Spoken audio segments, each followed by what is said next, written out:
watch me dance. I feel you move. You pull me near. Nothing to fear. We drift inside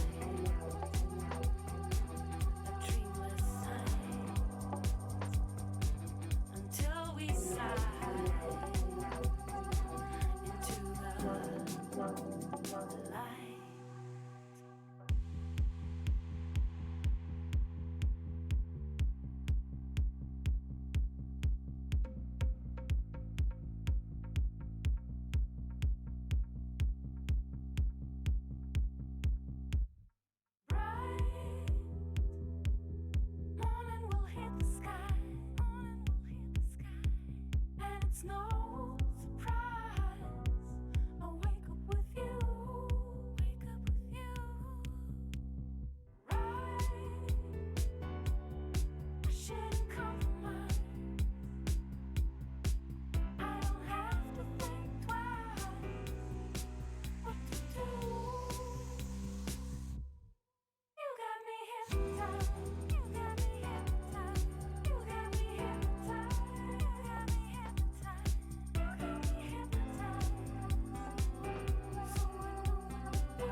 Hey everyone. What's up? What's up? We're gonna get into our commentary today. It might get started in just a couple minutes. Don't know if they're gonna be late at all, but I want to remind everyone what we're doing here, because I talked about it a little bit, but not extensively. Guy Bielderman, thanks for the 56-month resub. Jeez, 2 years as well from Yarchar, tier 3. Eric is in person in Norway, so he flew over to Norway. He's there in person. They're doing it esports style, so they're still playing on computers, but in person in Norway, and they've done a lot of other promo for the event. Personally, that might sound silly, but because you could play chess in person, literally at a board. But I'm pretty excited for the format. I think there could be pretty exciting tournaments held like this, getting closer to that esports style. This is more what the sponsors want to see. It's rapid chess. So it's the exact same format that you guys remember. I'm going to remind you. So the rules, it's the exact same as last time. So if you've ever seen me commentate an Eric tournament before, it's the exact same as the playoff format, or the, let's say, the second part of the previous editions. Previously, there was a round robin where the players competed and that they determined who the top 8 players were, and then those 8 players played this format that you're looking at on your screen. So the format right here is what they do the entire tournament, which means Eric plays against every single opponent in the event once, but he plays a match against them. So it's not just a single game. All right, 15 minutes, 10-second increment. It's a 4-game match. There's a tie break, only if it's tied 2-2, but 2.5 points will win the match. So it's a best of 4. So you don't just have to beat these guys once, twice, whatever. You got to beat them in a match format. Very difficult. Obviously favors the stronger, more consistent players. Still keeping that format of points, meaning there's no ties. If you get to a tie break and then win, you get 2 points and the loser gets 1 point, but there's no actual ties. So there'll always be a winner and a loser every single day. Day 1, Eric is going to be playing against Giri. That's coming up. But this is sort of the prize breakdown as well. Essentially, you get nothing if you lose the match. So it's all about winning the matches, not just an individual game. These are the players playing. Got the best player in the world, Grandmaster Magnus Carlsen. Giri is the number 2 seed, and that's who Eric is going to be playing today. All right, and then obviously Eric is the lowest rated player in the event. He's got the most to prove, and he's done well in these events before, which is on top of many other things, one of the reasons why he got an invitation back. But we're playing Giri today. All right, this is the schedule, just so you know. So we're April 22nd today, day 1, playing Giri. Each day will feature a different opponent, so there'll only be one opponent on each day. Hope that part is clear. Rapid chess, only one opponent for each day, minimum of 4 games, and if it's tied, there will be more games afterwards. All right, and I'll be right here doing the commentary 12 p.m. Eastern time, which we've just hit. So whatever time it is right now, I'll be here every day at this time to do the commentary. All right, it's rapid chess, not classical, and Eric plays against everyone in the tournament for a week. So we got a week of action. All right, so that's what's up. That's what we're doing here. Hello, everyone. The Brem, thanks for the 3 months with Prime. Gajillionaire, thanks for the 4 months using Prime as well. And again, tier 3 Yarchar, 2 years, as well as Guy Bielderman, 56 months. Hey, JK Russia.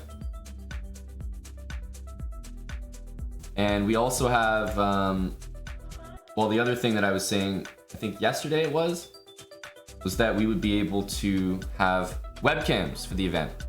And that's confirmed.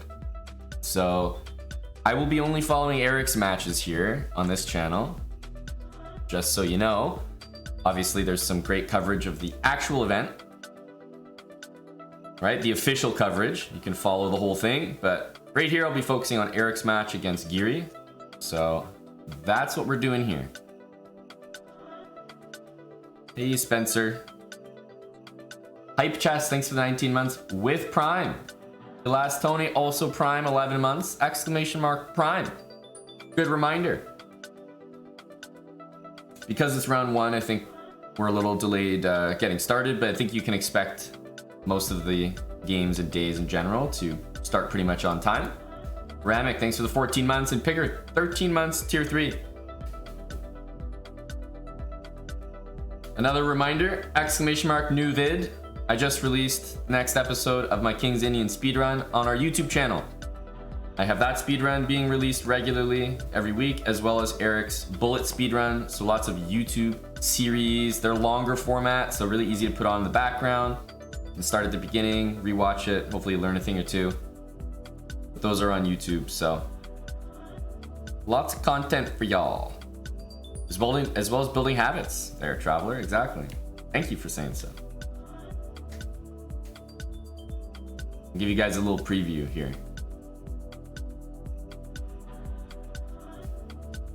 There we go. There we go. I'm just gonna shift my cam over a bit. Got the boys on screen. There we go. So as you can see, esports style, they got literal referees behind them, headphones on. I don't think they can listen to music, haha. If Eric can listen to techno, he might be the favorite in this event.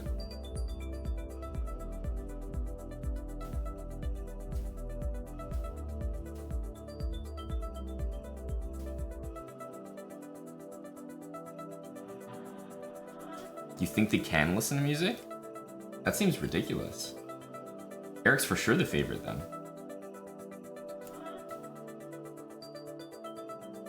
Bring that down a little bit. There we go. Wow, it can listen to music? Isn't that a little unfair? Eric's the favorite, no?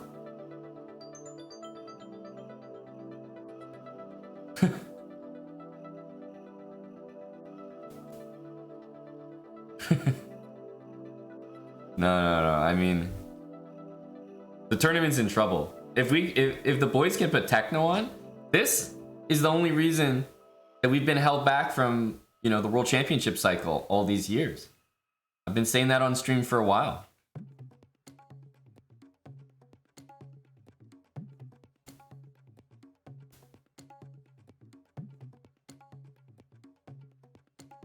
Move the cams off the board a little bit.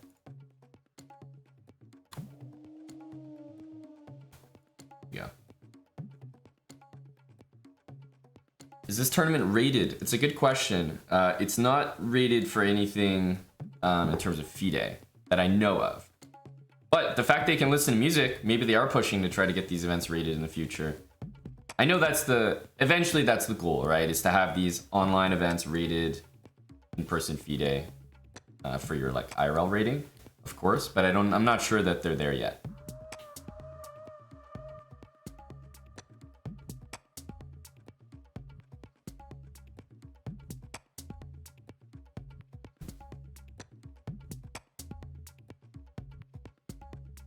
Where was I during Title Tuesday? I was streaming it.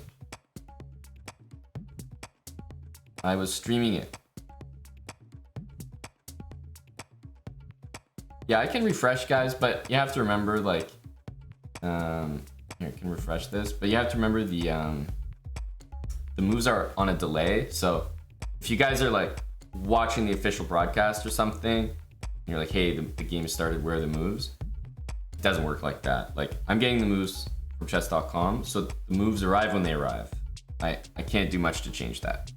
So it's not like the game is on and I'm intentionally hiding the moves from you. Moves are on a relayed delay. So I'm trying here. I'm just sitting here waiting. What can I do? What can I do?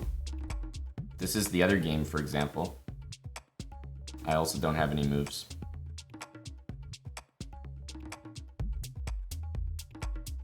Enhance. Well, at least you can see the webcams. Woo. Do they look like they're making moves? I'm not sure. Giri looks like he's deep in thought, if you ask me. Yeah, they look like they're playing.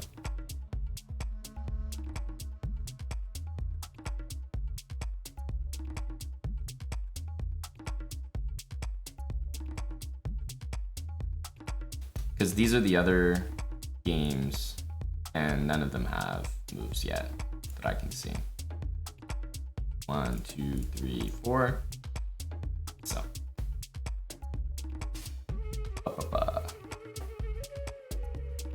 Yeah, we can really tell that the opening is a Sicilian. I'm getting a Sicilian vibe.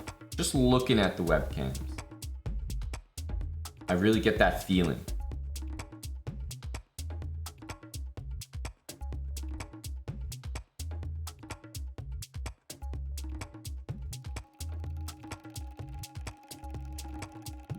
Gotta go down to the round 1 heading. Okay, well, I'm on round 1. We can go back though.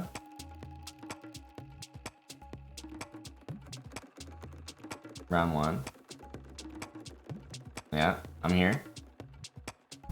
Scroll down.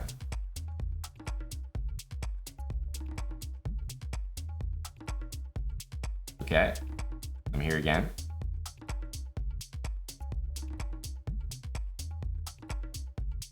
Yeah, maybe that's the case, Manor Monkey. Maybe I'm not verified. All the way down. Okay. Trust the chat. They're gonna lead us. Here we go. Round 1 instead of round 1-4 being showed first. Very sneaky, huh? Round 1-4 is the first thing that you see. So, are we even playing Giri? We are playing Giri. Okay.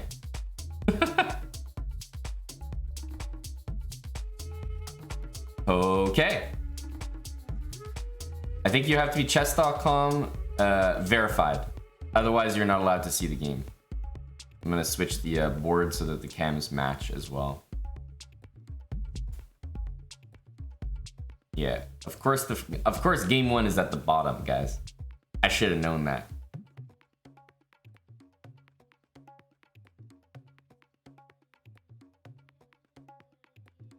So Eric's playing black game 1, but it doesn't matter, right? They get the same amount of whites and blacks. It's a 4-game match. That's the one thing about chess is there aren't many formats in a one-on-one match where you actually get the white pieces in extra time, because it is kind of a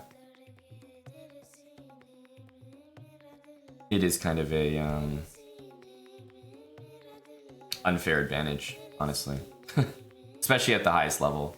So let's just do a recap here. How did we get here? How did we get here? Brie Lopez.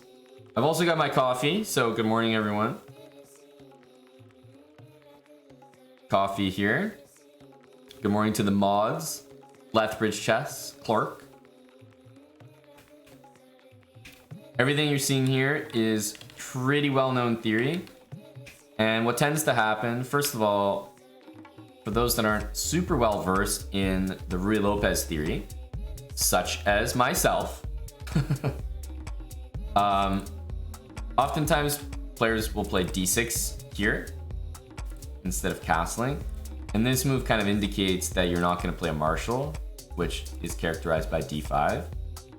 But I think the main point of the Rui Lopez at the highest level is that players don't move their d-pawn.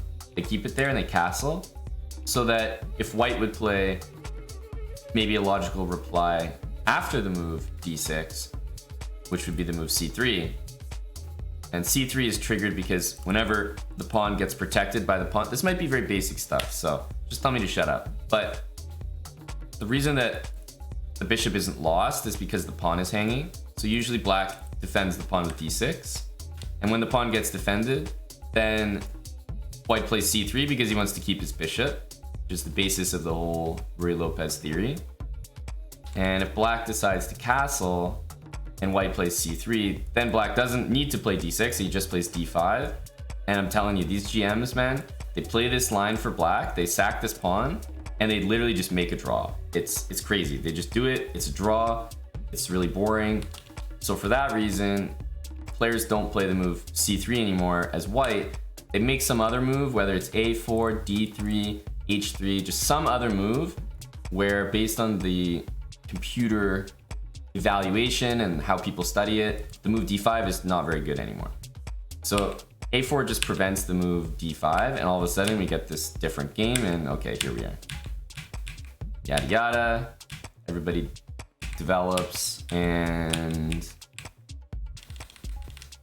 h6, bishop takes f6, so pretty much the anti-habits move.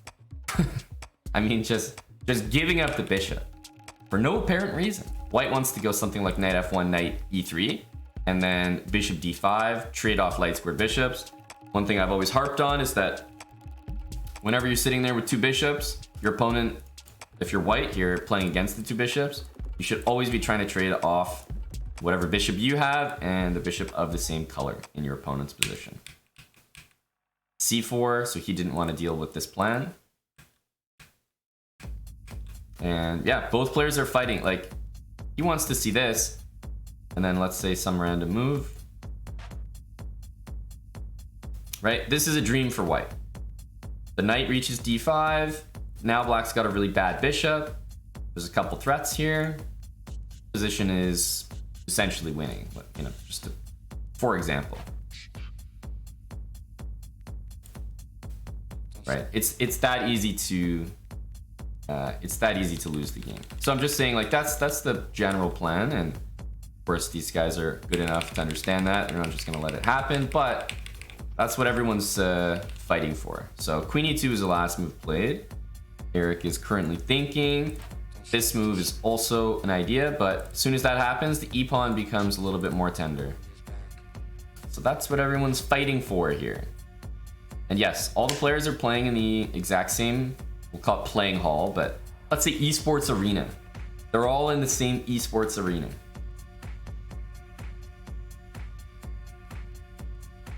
Whoa, we got Neil checking in. The support from Vlab TFT. Hello, Neil. Neil was rocking the morning shift. Thank you for the host, Vlab TFT. He always shouts out himself, so let me get the shout out in. There we go. Give that guy a follow. You'll notice that Vlab TFT is verified on Twitch, but not on chess.com. You know, what's he doing with his life?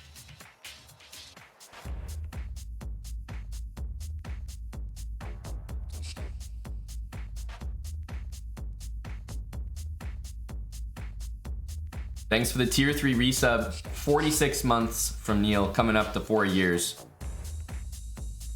Thanks to Vlab TFT. Raymond, appreciate the 9 months with Prime. John lost 6 months. Electromagnetic, 15 months. And Smothered Checkmate, thanks for the 7 months. So, Eric just played queen c7. He wants to defend this pawn with pretty much everything because it's rendering this bishop fairly useless. I think if he had the time, he would also play moves like this. Whenever you're playing against somebody who only has one bishop, the general rule of thumb is that if you can put pawns on the same color as that bishop, then you'll not only improve the bishop that you have that your opponent does not, but you'll also render that your opponent's bishop and maybe his other pieces as useless as possible. So black would like to play maybe g6 h5. You can see how that would take away all these squares from the knight. Meanwhile, the bishop controls the other squares. So if you put your pawns on light squares, your bishop's gonna have lots of other squares to move to and to control. So it's a nice color complex. Rook a d1, very compact position for Giri here. I think the times are maybe decently accurate, although it feels like Eric's been playing slower than Giri for now.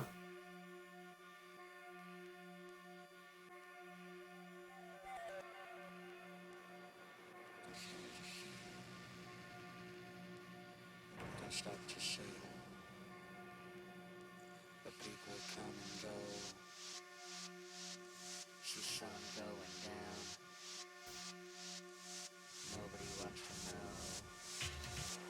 And for those that just joined, just so you know, this is a 4-game match.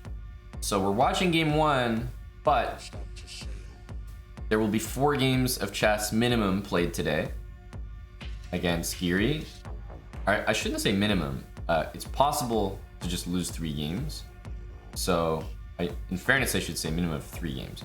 But let's say the match is 4 games, and that match will happen regardless. And then if it's tied 2-2, there will be tie breaks. So that's what's happening right now. They're 15-minute rapid games. So if there's 4 games played, I think it'll take around 4 hours. I assume the games will start on the hour, basically. That's what they've done in previous editions. And the entire event has just started. So you haven't missed anything. You haven't missed anything. For example, guns blazing, there are no standings to report. nobody wants to know. Or in fact, I can report that Eric is currently tied for first place. The people come and go. See sun going down. Nobody wants to know.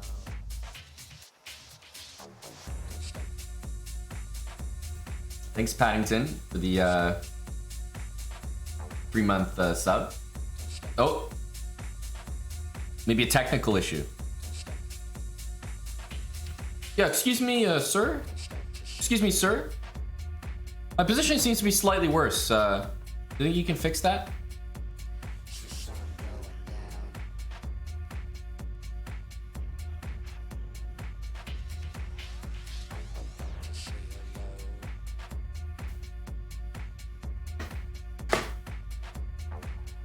It's like we don't do that here. Johnny DJ, what's up, buddy?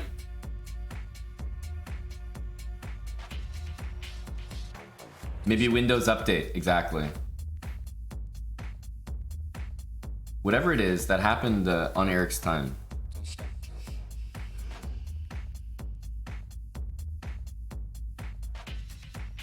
So ideal, if it could happen, difficult, but ideal would be that bishop on that square.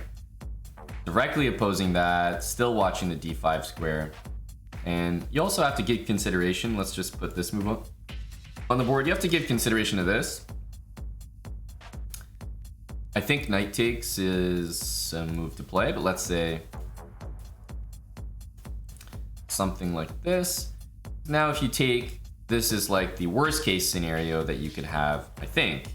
Doesn't look great. It's still fine for black after bishop e7, but it's one of the worst case scenarios. The knight might eventually reach the d5 square. It's kind of hard to deal with. So it just means that the d5 square will belong to white at some point this game.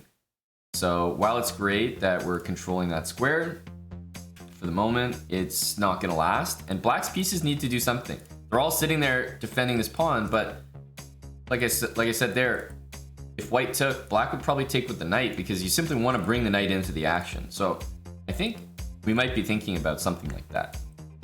Rook takes is just most likely not playable.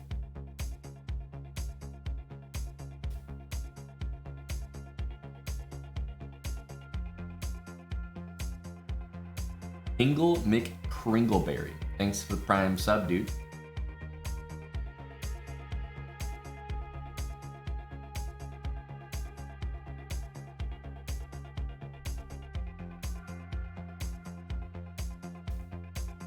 So I'm really wondering what the consideration is here.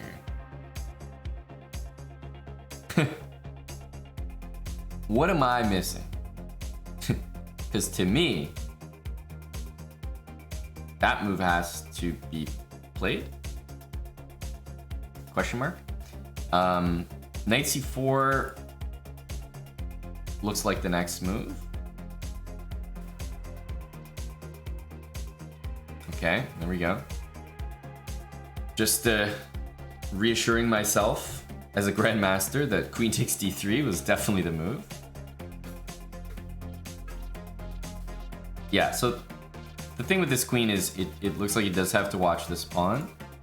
So queen c2 looks like the prescribed move. But even after knight d5, like let's say it happens, you can decide to play queen d8 and maintain that bishop, which is a good option. But let's say that you take, this bishop can also sit on like f8 pretty comfortably, and you know, you have a target there for black as well. I would prefer white, but I don't think it's insane.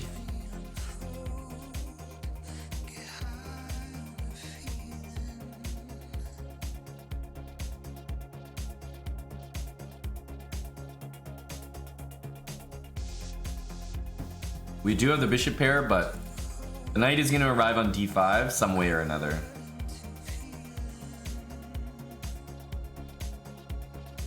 But yeah, if this bishop was like back on f8, it would be probably a little more comfortable at the moment.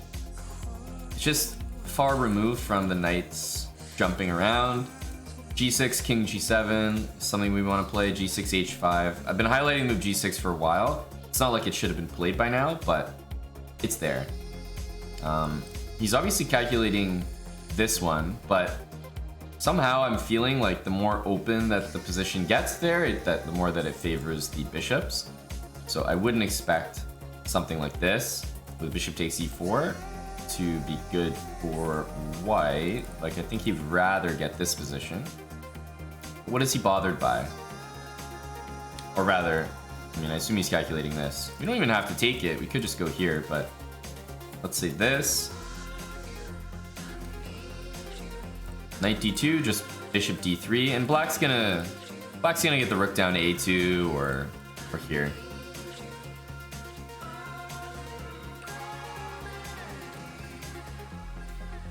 Hello, Nicola. Hello, Amadan. Java Bandit, Oinist, got the matching mug. Cheers, buddy.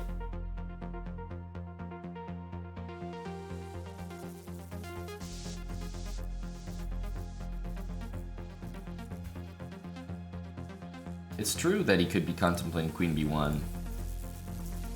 Queen b1. Yep. Could be. Feels wrong to me. So it's probably why it's a good move. It's always a good compass, you know? You ever look at a position, you're like, that doesn't feel right to me. But I'm 1100, so it's probably a good move.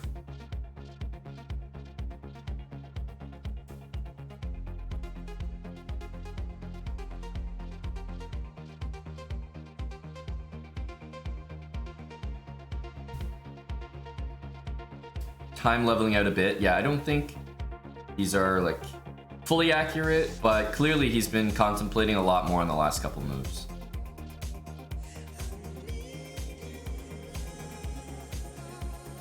What's up, LeBrad James? He decided to take it. Wow. And yeah, me taking the queen there wasn't necessary at all. I just threw it in.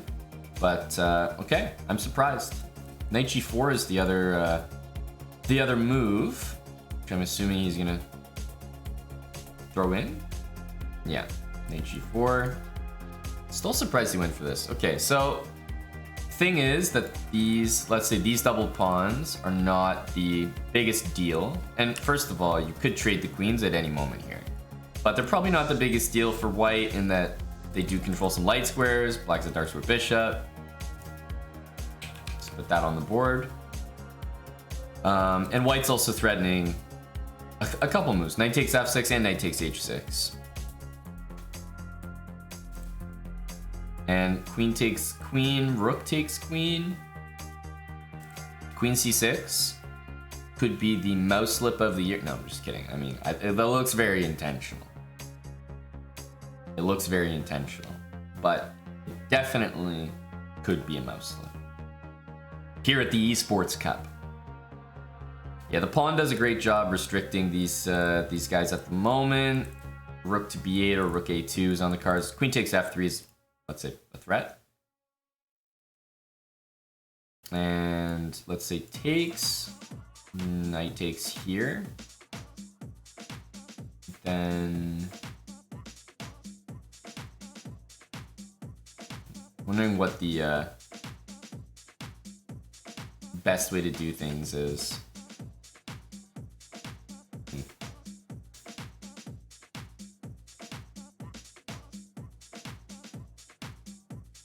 So I think you gotta take it. Say rook b8, rook d2. And how is this? There's also some checks, but I don't know how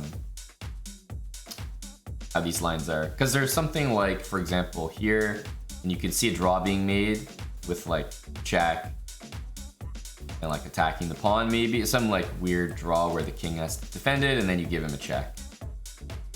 And I don't know, if he goes here, he might even like get mated or something. But white can always choose to go here and attack this pawn. And that's why this looks like the endgame to consider. And I don't really know what the evaluation is here. This looks pretty difficult.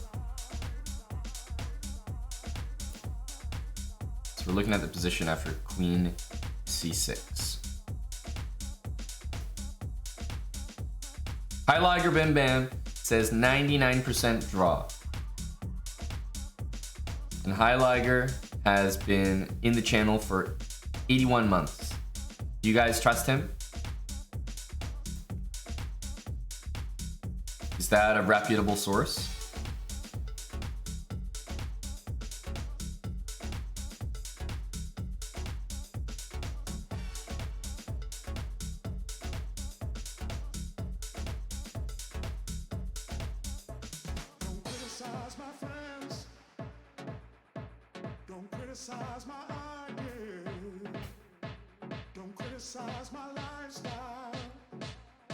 And I think you have to remove this knight, right? The only other move to consider would be this one.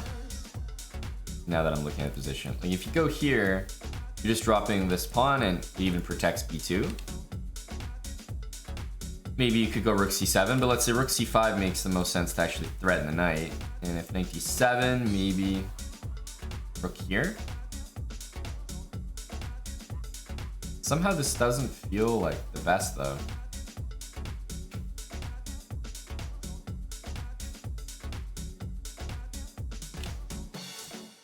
Rook c7 and just go like this. Yeah, he decided to take it. I thought this made the most sense.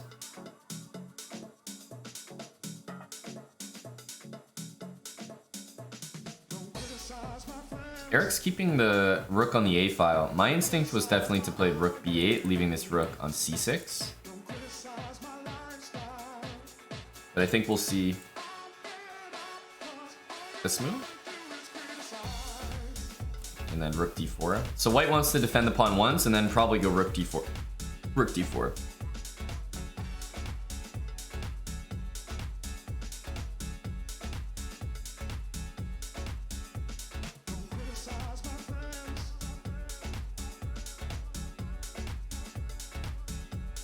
Yeah, if this is a draw, it's certainly going to be a long one. You got that right.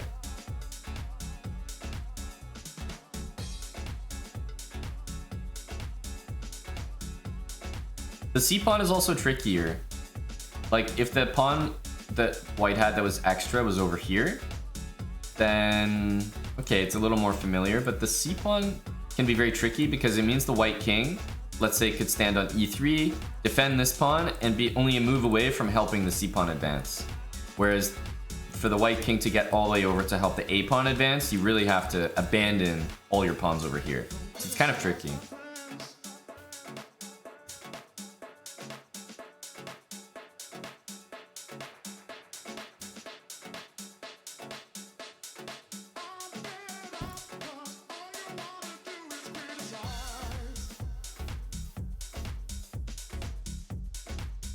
Rook endgames are tricky, but you know what they say, all rook endgames are drawn. Have you ever heard that? It's not, obviously not 100% true, but it's there to remind you that there are usually chances. So I think rook f6 is one way to sort of force things, like rook f6, king g2, just go back. The other way to do it is more what Eric's doing, which is like just sit there and chill in the position. I wasn't sure if there was a sense of urgency to go here because, you know, white can try to bring the king over, but it's quite a long process, and these pawns are going to be loose in the meantime. But it certainly seemed to me like rook f6 was an attempt. In any case, Eric's probably going to bring the rooks up like this. He'll always be able to swing them over if necessary. And hey, as soon as this move gets played, you got to take that pawn on b2, I think. And Eric is going to try to earn a draw in a rook endgame here. Both players have 4 minutes.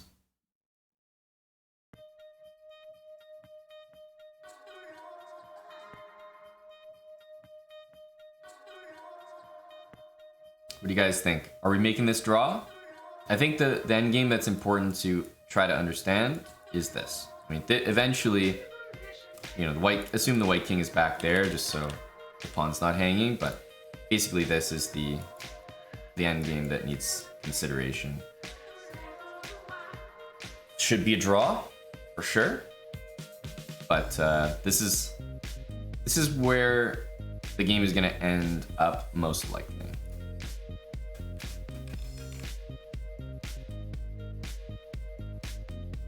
And just to put another thing on the board, let's say rook h5 gets played and white goes here.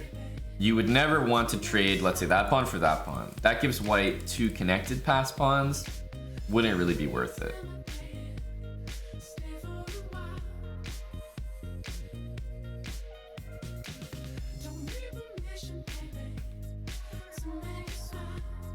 This is a LAN event. The players are there in person. They're all playing right beside each other. So yes, this is a LAN event.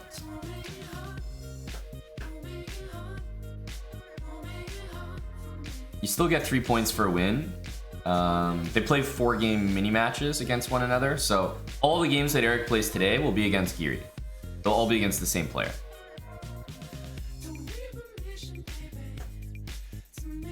I don't think they're sitting next to each other, like literally sitting next to each other, but they're in the same room. If you guys have ever seen a LAN event, like, you know, for another video game, let's say, it's very similar to that. They might even be sitting across from one another.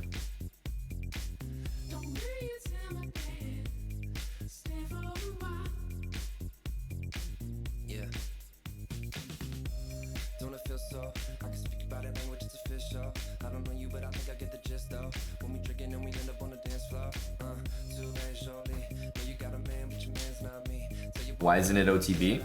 Yeah, a lot of people have this question. You can definitely play the game over the board. Absolutely. But all I can say is that chess is a victim of never trying new things.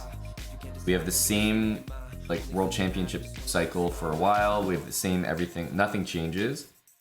And nobody wants to sponsor it. So if someone wants to host an esports event, trust me when I say I'm all for it. I'm all for it.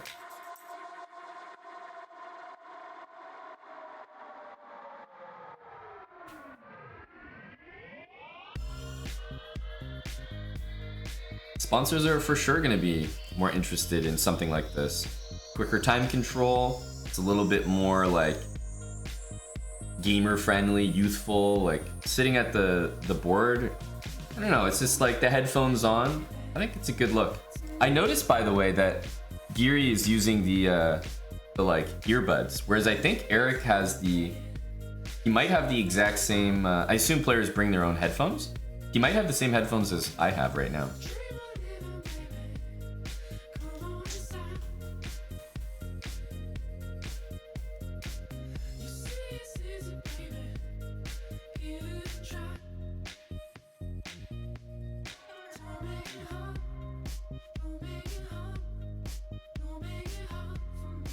You'll notice that Giri's not pushing this pawn. He can do that, but he's gonna make a few probing moves first.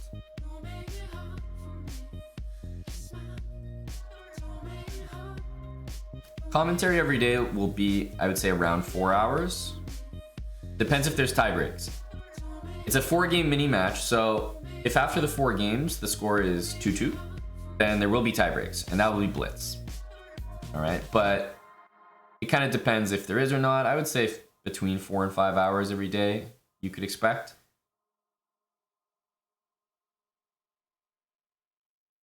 how would white make progress here? Well, advancing the c-pawn is the dumb answer. There's not much white can do. You can try to play f5, but Eric will always take it. And if you trade like a pawn here for a pawn there, I think it just becomes closer to a draw, not further away. Right, and as soon as you start to bring the king over, you also allow black to play rook h1 and take that pawn. So that's what's difficult for white.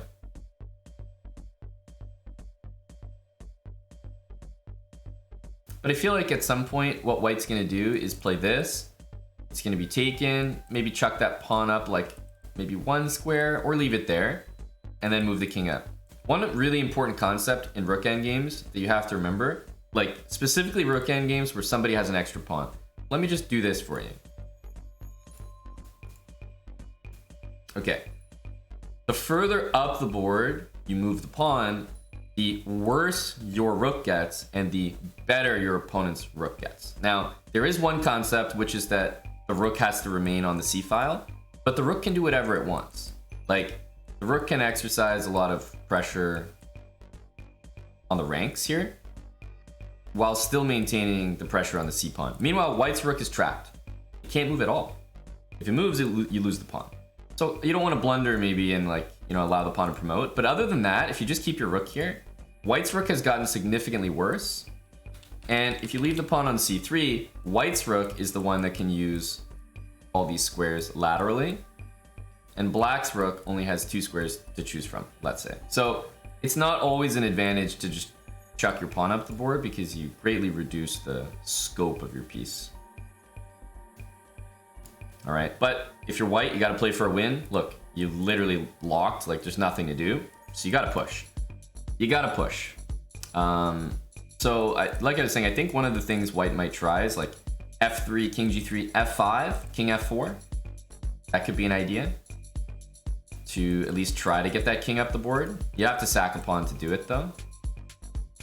And one of the reasons why I wasn't sure if white was going to be in such a rush to play c5 was that black could stop that. For example, here, c5, here, you know. And let's say something like this happens. Now your king is tied to this pawn, and there's no idea to ever play f5 and get your king in. Your king can't even move away without losing it. So it's a very uncomfortable position. You're permanently tied to this, and your rook's permanently tied to that. Which is why if you leave the pawn on c4, for example, then I could see maybe something like this happening, and at least your king can get in. Now, I'm not saying that this is very special for white at all. I always would assume that it's a draw, but the point is like keeping the pawn on c4 reduces what black can do with the rook, which is what I was talking about earlier. In any case, I think we're getting very close to a draw, but these positions are never easy. They really aren't. Very, very difficult to ever make a draw, especially when you're down a pawn, because as much as this might be a draw, Giri is gonna, I mean, he's gonna try to win it, and he's gonna be motivated to win, and he's a very strong player. And he's well aware, if it is a draw, he's well aware how it is a draw. So he's gonna be fully in the know about what Eric is up to. Draw is good for Eric, yeah. Not just in general, but I would say in this position, obviously draw is good for Eric because he's not winning the game.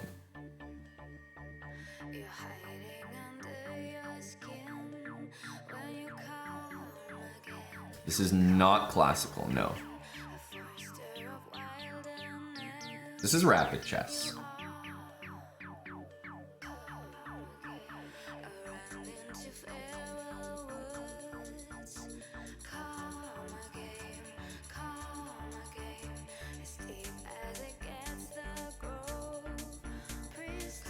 All right, so you'll notice that Eric is essentially always tickling the idea of rook h1 takes h4. So that's preoccupying the white king. He does push the pawn, so we'll stay tuned to see what happens. If Eric can get his king out. But the further up the board the pawn gets, remember, the rook always has the pressure here, but as soon as the pawn gets really far up the board, rook h1 takes h4 is not going to be a threat anymore. That won't matter, because you can't go taking this pawn when the pawn is super close to promoting. That's not allowed. That is not allowed.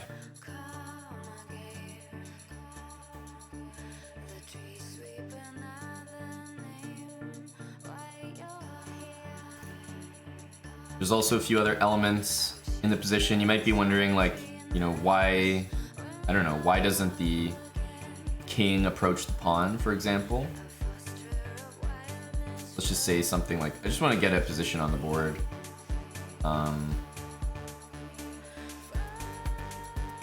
You know, something like this. All of a sudden, you want to go take some of these pawns. But even if you play rook takes here, white's gonna have f5 and bring the king in, and it's not even clear if you're able to survive that endgame. The king and pawn endgame might be losing, plus white is always gonna be able to get some pawn in exchange for his. If you play f5, you know, rook g8 maybe. So just saying, it's not that clear. You can't always just bring your king over and just like attack the pawn, essentially. Not that simple. Another thing is that if king g2, I think you can actually take this pawn. It looks like your rook might get trapped, but no. After king g3, you just go back to h1. I assume Eric will go back there.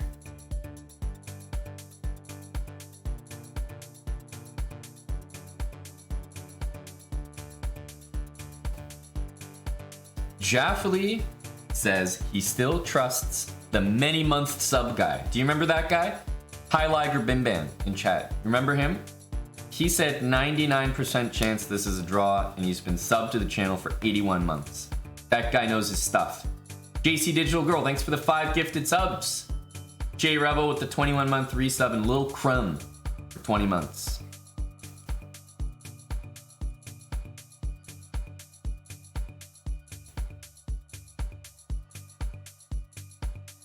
So what's happening here is rook c4 is the position that I was talking about earlier. I think the move rook c4 makes sense here, but it's very nice to have the king fully cut off because, you know, it's essentially like there's nothing else happening. So one thing that I would consider in a position like this is I would consider a move like f5. And the reason I would consider f5 is because I personally believe that this makes a draw like on the spot, like almost on the spot, because you're locking the king in this like prison here, and you just sort of leave your rook there chilling. Okay, he played f5. I feel like this is exactly what I would do, and I think you just make the draw. Like you just shuffle your king, and the rook keeps the king in there, and f5 you make your draw. So I think this is now just going to be like repetition and draw.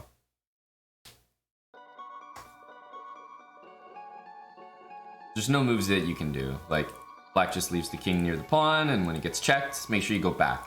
Maybe if you get checked and you go up, there could be some weird position, or maybe it's not working, but should be fine. And for you guys in chat, just remember, after c7 gets played, don't run your king over this way. If you run your king over, you're gonna end up losing the game to a very classic trap, which I'll show you in a sec. I'm sure most people have seen it. It's not revolutionary, but the game is about to be a draw. You can always tell that the game's about to be a draw when the chess players start leaning further and further away from the board. Like,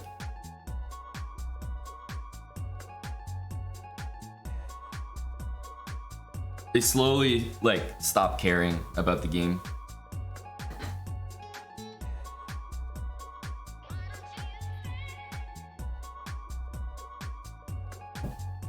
There we go. GG. GG. We'll take the draw, right, guys? Where's High Liger Bim Bam? I was gonna make fun of him if it didn't happen, so I guess I gotta credit him because it did. It was a draw. High Liger Bim Bam was right.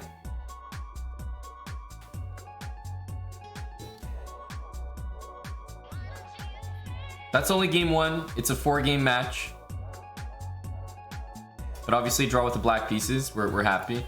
I just want to show the one thing I was talking about, which is that if c7 happens, remember, Eric's making a draw by doing nothing. Don't try to be a hero and bring your king over and all of a sudden like they play c7 and you're like, oh, you know, You've been making a draw perfectly fine, shuffling the king. When they play c7, don't change anything. Don't try to be a hero. This will lose you the game. Now, white can move the rook and give up the pawn, but have this trick like this. So, this is a common trick, which is why anytime the pawn gets all the way down the board, you actually want your king hanging out really, really far away from this pawn, over here. You don't want to go any closer to that pawn. And that's why even earlier in the endgame, you might be like, oh, why is Eric not like bringing the king over? It's the pattern. You don't want your king close to the pawn. You want your rook behind the pawn and your king far away from the pawn. That's just how you draw. Rook endgames are very tricky to make draws in for some people because very often, almost all the time, the way to make a draw in a rook endgame when you're down a pawn is to do nothing. And most human beings suck at doing nothing when it comes to chess. A lot of us are very good at that in our lives, but when it comes to chess, humans they're really bad at doing absolutely nothing. Because when you sit there and do nothing, you feel like your opponent's accomplishing a lot in the meantime, and your position is getting slowly worse and worse and worse. It's not the case. In a rook endgame, the onus is on your opponent to actually win the game. So if you do nothing, it's all on them. But too many players, when they're defending a rook endgame, they feel like they're supposed to do something active, but no. You just oftentimes sit there, find the optimal position for your pieces, and shuffle. You guys are doing nothing right now. You're probably sitting at home, the Cheeto dust on the W key.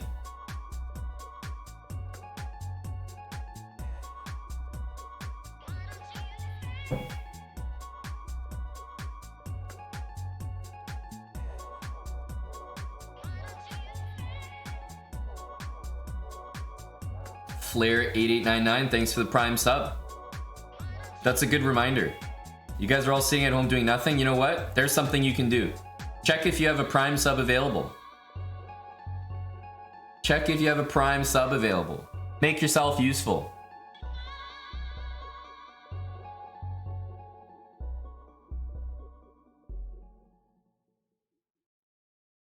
You're laying in bed watching. See, that's friendly. You know, little chess commentary in the morning. Jaffley, thanks for the 4 months with Prime. Goblin, 300 bits. Moose Bite, thanks for the Prime sub. Brand new, as well as Flair. Brand new primers.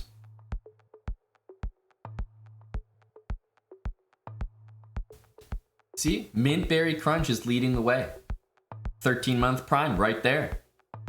Right there.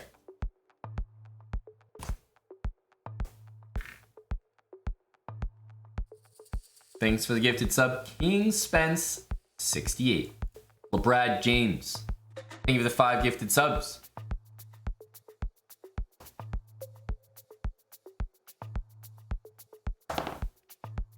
Thanks there, LeBrad. So I also want to remind people who may have just joined, maybe during that game, what the heck we're doing here. So I'll just flash these cards that I showed at the beginning of the stream. Just gonna flash the stream real quick. Oh, it's a shame you guys can't see it. Anyways, the rules are here. They're playing in person, they're playing on a computer, as you guys just saw from the webcams. All right, it's 15 minutes, 10-second increment. It's rapid chess. And they play a 4-game match. Obviously, 4-game match, you get to 2.5 points, you're winning the match. There will be a tie break if it's tied after 4 games. And the prizes and the points are mainly awarded if you actually win the best of 4 match. And Eric's playing Anish today. That's his opponent. And he's right there in chat. Say hi to him. Wait a minute. He's gone. He's not on screen. No wonder he's in chat. You see, we have tabs on Eric. We have eyes everywhere. We know when Eric's in the chat and we know when he's not. We're watching him in Oslo.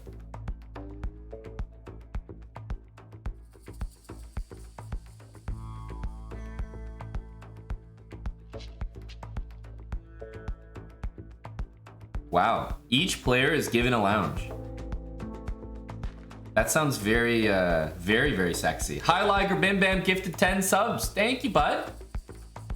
Thank you, Hi, Liger Bim Bam. Johnny Sniper, 22-month resub, and JC Digital Girl with a gifted sub. If you're tier 3 in our channel, you can head over to Discord. We have a channel for tier 3s. Eric's gonna be posting some exclusive lounge behind the scenes access pics. I'll see you guys in first class.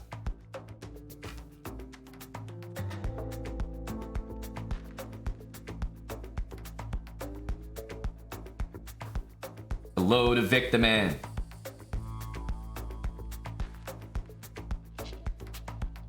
It hasn't, Chicken Pants. We were actually waiting for you to start the sermon, CP.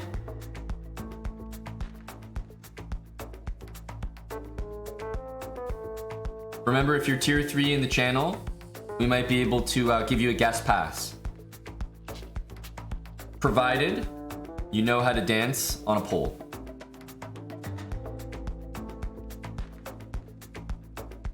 You don't get backstage for nothing these days. Hello, Nitsid Prime.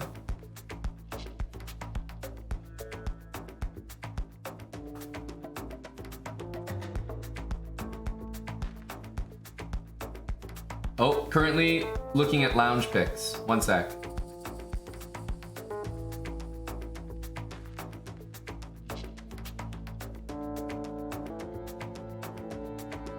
Wow. That's pretty sick.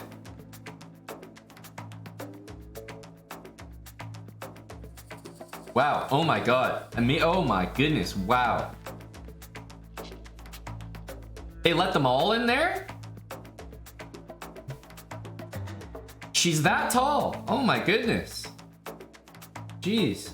Sorry. Just looking at the great access picks from, you know, my tier 3 sub in the chessbrah channel.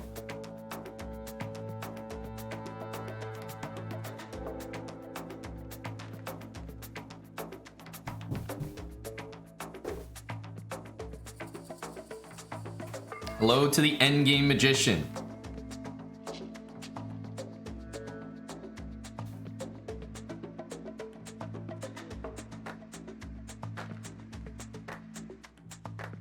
Mattis 1337 is certainly impressed. I can tell. Chili Penguin, thanks for the 11-month resub using Prime. Tier 3 from LeBrad James 6. Guys, just want to point out, as soon as I mentioned lounge access, we immediately got a resub from LeBrad James 6. All right, LeBrad James 6. That's serious stuff. He said, you know what? I can see the value. I'm becoming a tier 3 immediately.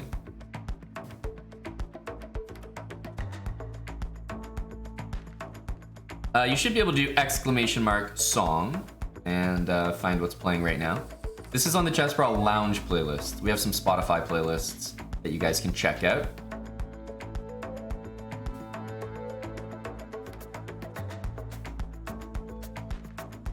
Yeah, I'm fully playing from the lounge playlist right now, so these songs will all be on Spotify. Public Spotify playlists, if you want to take a look. I'll tell you what I will do though. I'm gonna bring up the second game, so I definitely have it here. So this one is absolutely, here, I'll do it so you guys can even see me click it. Round 1, 02. There we go. I've definitely done that correctly. Just so we're all on the same page.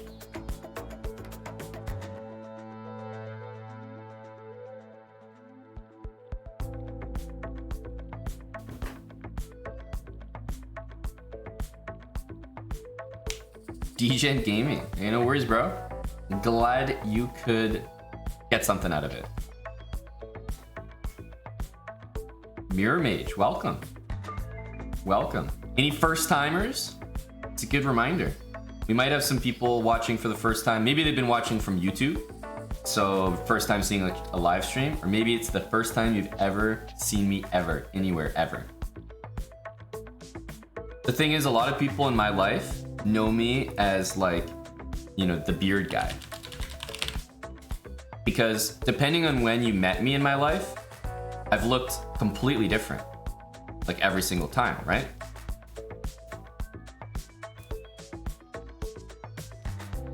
So I think, let's see.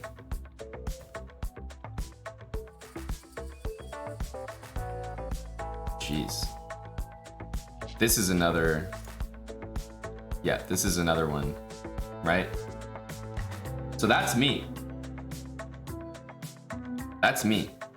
Now, imagine this. There are people in my life who met me for the first time when I looked like that. For the first time. And they've never seen me again. Like, for example, that's a picture of me on the train, coming back home after I became a GM, on my way to cut that beard off because I became a Grandmaster. The guy who punched my ticket on that train met me and never met me again. And that's the only impression he had of me. Probably thought I snuck on. Wait a minute. That's probably why he checked my ticket, now that I think about it. Probably thought I snuck on the train. Oh, that makes a lot of sense now, actually. Yeah, actually, come to think of it, he wasn't checking anyone else's tickets. It all makes sense now.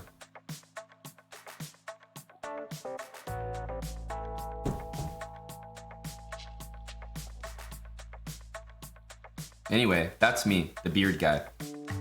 But like I was saying, some people maybe seen the YouTube channel, never seen the Twitch live. Some people have seen the Twitch, never watched the YouTube. Go watch it, by the way. So it's nice to see the crossover. And if you are watching the stream for the first time, you can say hi. We're friendly here. I mean, at least for like a couple minutes. And then we'll probably make fun of you a little bit.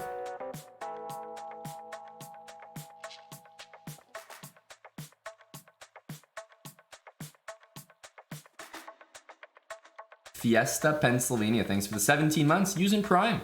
And look, there's another one, a brand new one from Kyle. Kyle VSM. Cheers, Kyle.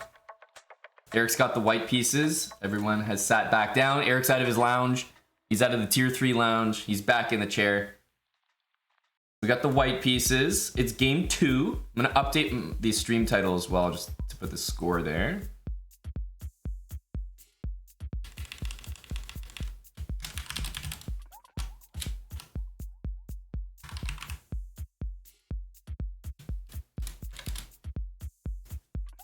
There we go.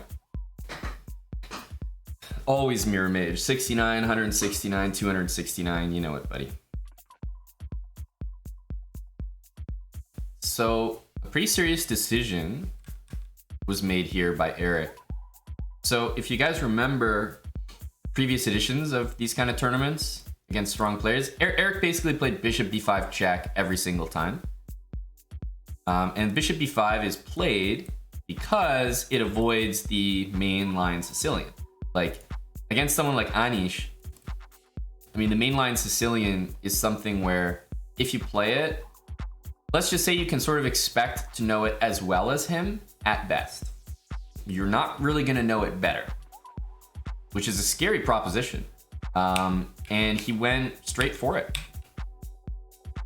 So Eric went into the open Sicilian, which you can interpret in whatever, you know, so many different ways to interpret it. But one way is certainly that, you know, that's ballsy. Eric's definitely playing for something here. You're not playing for a big advantage in general if you play bishop b5. I think most players know that. So d4 is definitely the way to fight.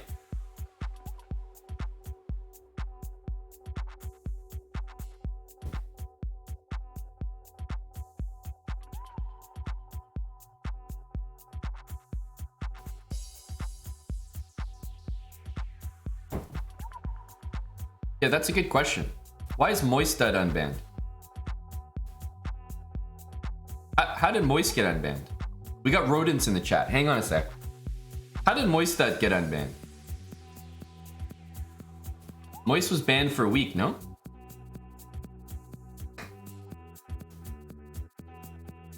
I'm gonna ban him again, one sec. Sorry about that, guys. If you just joined the channel, sorry about the rodent in the chat. Sorry about that. We have an infestation here. But we'll get that taken care of.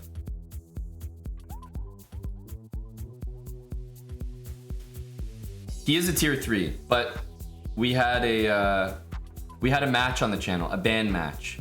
And unfortunately, he suffered at the hands of the guy on screen. Can you imagine? Can you imagine?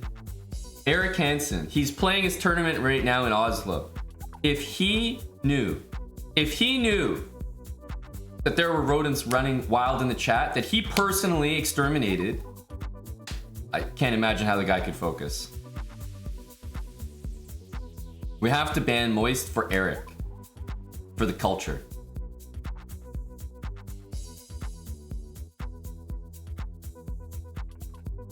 I'm sure that Eric's gonna play better as a result. Now, sorry about the infestation. Let's get back to the game here. G4, I like this line, by the way. So D5 simplifies pretty much everything. And this, like, if you do this, let's just say this happened. I mean, you're not having a good time here. You got to move your rook. There's nothing good about this position. Black is just fine. So the whole point of playing this is definitely to play bishop g2. And I don't think you're the most concerned about having to move your king.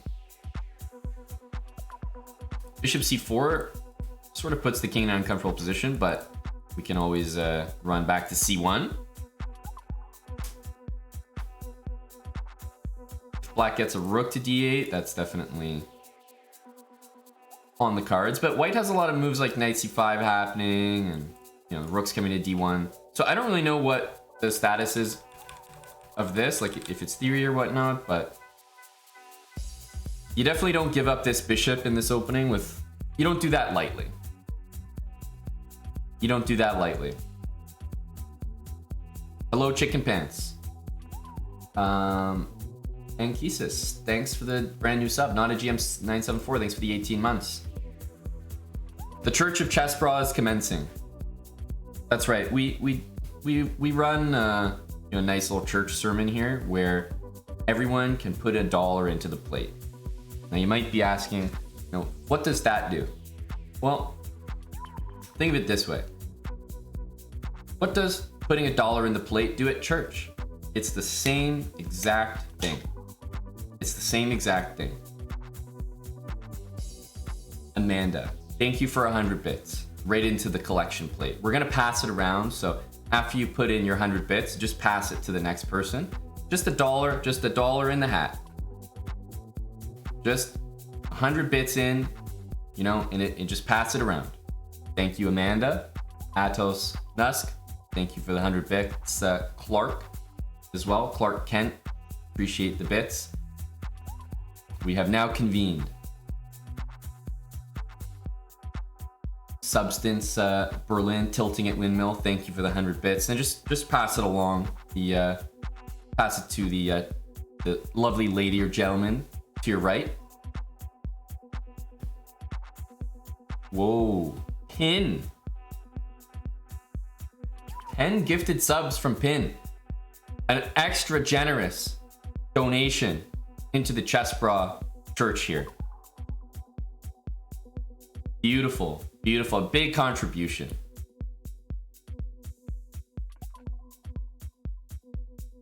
Thank you very much.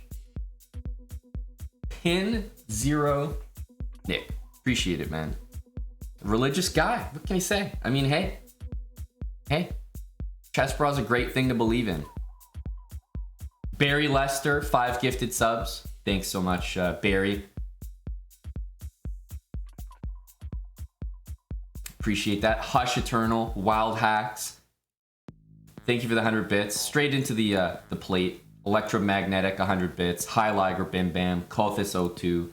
Clark Kent is covering for shirts. Appreciate that, Clark. Going to go mad. Thanks for the 32-month resub. Trouble with Chess Base. Robot Pajamas. Axe Faculate. Appreciate the just right in the hat there. Just 100 bits from everyone. You can make a difference.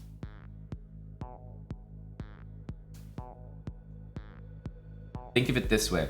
For every dollar that you donate into the hat, I become $1 richer. Never forget that.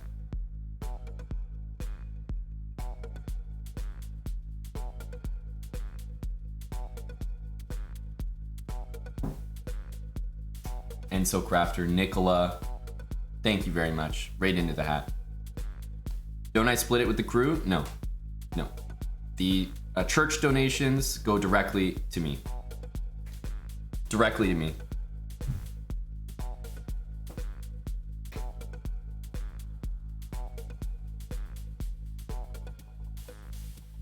So Eric has now castled. So if you looked at this position, it might look pretty normal, but we have an emote in here, in the chessbrah channel for the subscribers. You know, the dad bod emote. The dad bod has been shuffling. So it's nice to see the king get a little bit of exercise early on in the game. But if you came here and you saw this, you might think, oh great, you know, this is a normal position. But Eric's king has got a little bit of exercise. Great to see. 2 bishops for the opponent, but what it does mean is that a knight d1's been played, bishop will have to leave. What it does mean is that if these bishops trade, there could be some optimism for an endgame.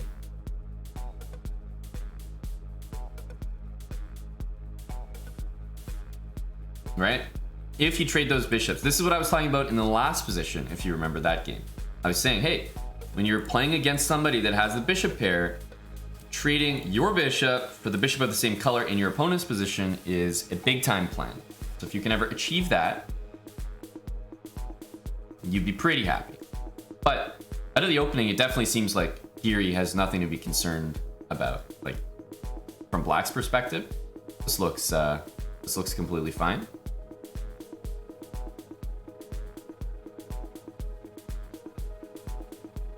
Eddie, you have a file on this opening? I agree with Amadon. We'd all like to know. What should Eric have done differently? Thank you, Weirdoc. Eviscerated, thanks for the 1,000 bits. Gold Threads, 300 bits. Badkins gifting a sub. Xfaculae says the guy beside him didn't put $1 in, so he put one in to cover. Chicken Pants, 200 bits. Thank you. Thank you guys. All in the collection plate. Do we have anything to be concerned about in this position? I don't know if concerned is the right word. Black looks fine to me, but I think concerned is a strong word at the moment.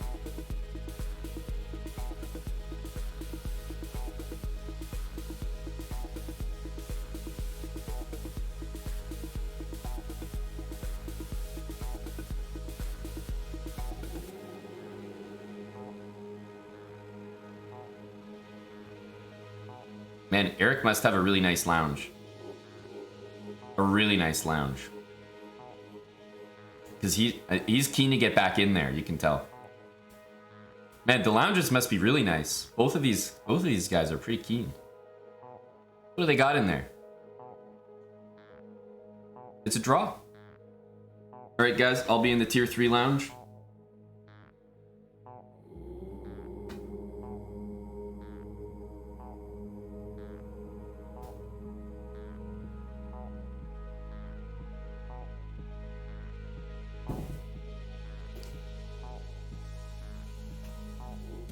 Just 2 buddies having a draw.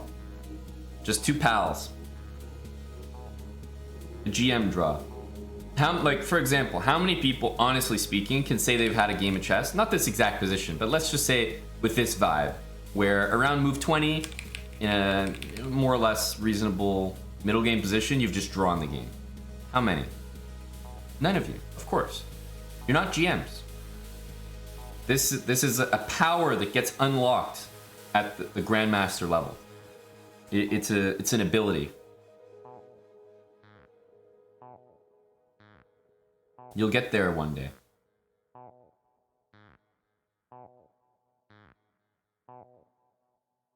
It's a great ability.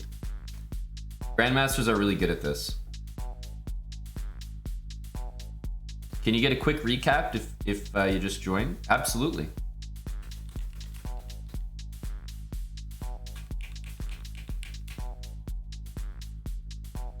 Thanks for joining.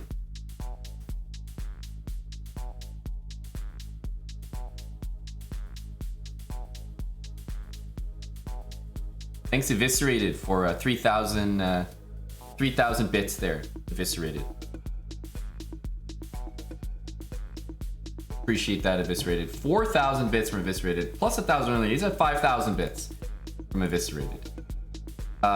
So I'll share one thing which I think you guys should take into account. It explains this draw in my head, like, fully. There are other reasons why that game was just pronounced a draw, but I think it's important to remember the guys are not playing one game, right? They're not just playing in previous editions of a tournament, or in most tournaments, you just play one game against somebody, on to the next one. In this particular tournament, they're playing a match. They're playing 4 games, and it just means that there's the likelihood of draws is going to be much higher in general. Players are going to be more willing to take a draw because, look, if there's no need to force something in a game when you've got, let's say, 2 or 3 other games coming next. Plus, even if the entire match is a draw, you go into tie breaks against that person and you have a chance to beat them in tie breaks, right? In Blitz. So a stronger player is not going to necessarily view every single game like, oh, I need to win. Eric's he is the lowest rated player in the tournament. Not everyone's going to view it that way as a must-win game. So draws are simply going to be more common in this format, and I think it just helps to know that going forward.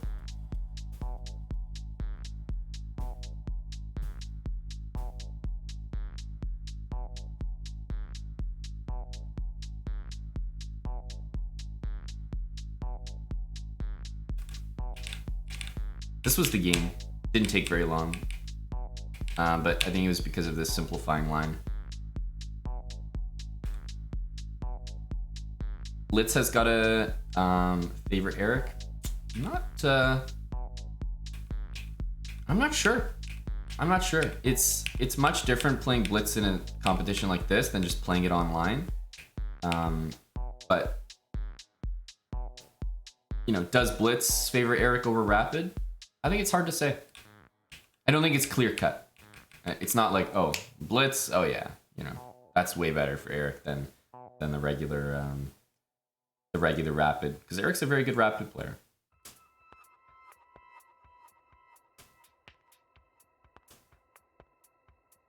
And the other thing is that the draw doesn't affect the standings yet. So the only thing that really matters in this tournament is winning the match. Is winning the 4-game match that these guys are playing. So if Geary or Eric gets 2.5 points, they win the match. And if they get 2.5 points to 1.5, or if they get, you know, 3-0 or 3-1, whatever it is, how they got the score, how they got the win, even if they get it, you know, by like draws or wins, it doesn't matter. You still get credit for the win for the match. Now, what does matter is if you get the win in tie breaks. If you get the win in tie breaks, you only get 2 points. And the guy who lost in tie breaks gets 1 point. So you do get some credit for making it to tie break against someone, even if you lose the match. But if you win the match in regulation, it doesn't matter how you get it. That's another reason why players in general are a little bit more willing. Key Whistle, thanks for the 17 months.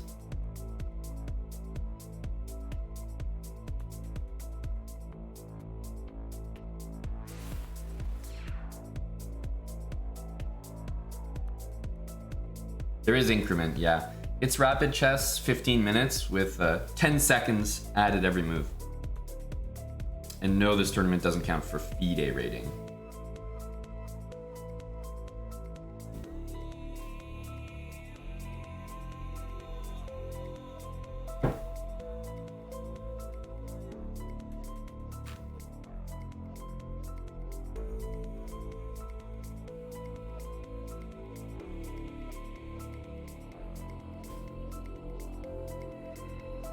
And I still believe, I'll put another game on, by the way, because that one finished so early.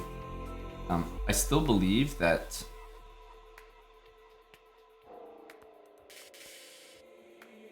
the next round will start on the hour.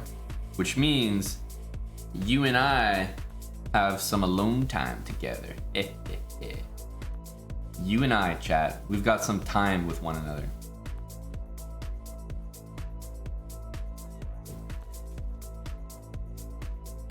This is Big Mag's game. It's some cuddle time. Exactly. Get the blankets out. Well, I know a lot of you are watching from bed. That's how I watch a lot of streams as well. Watching from bed, very comfortable. Texas Toast, thanks for the 3 months. Gus, a full year resubbing. Gus 1787.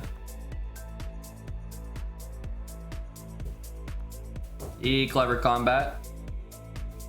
BSJ, it's a good question. The answer is dependent. The answer is definitely dependent. You know, did I help Eric prepare for the tournament? You could say yes, but is the prep anything chess related? Maybe not. Maybe it's listening to techno.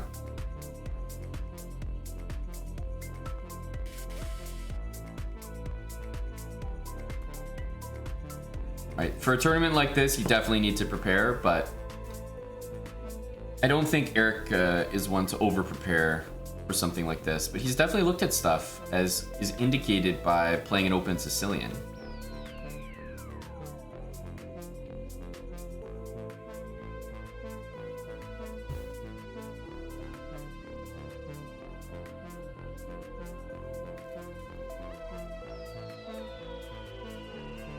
Makasu Berry, thanks for the 6 months. Half a year. Appreciate it, buddy.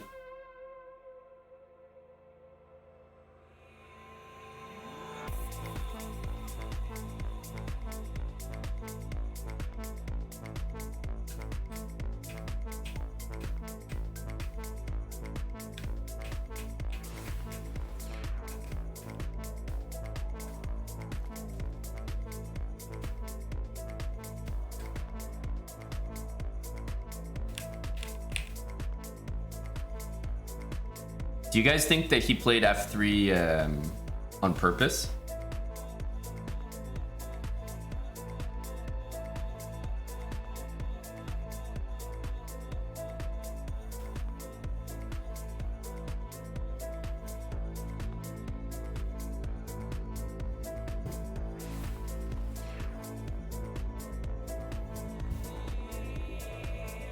It could be a mouse slip.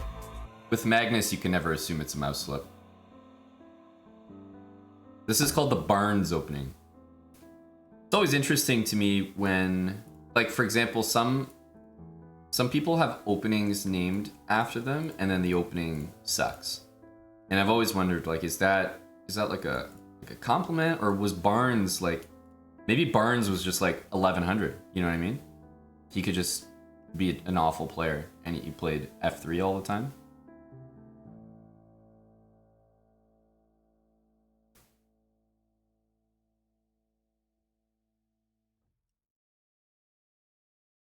Oh, b5, b4.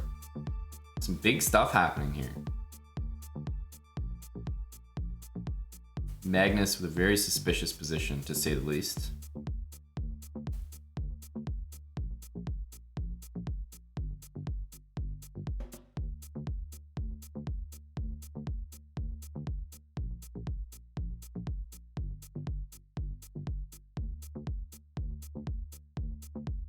Yeah, the Jerome gambit. But the Jerome is actually very, very good. So it doesn't apply there. But I know what you mean. I know what you mean. There's the Hambleton defense, another example of a top tier opening.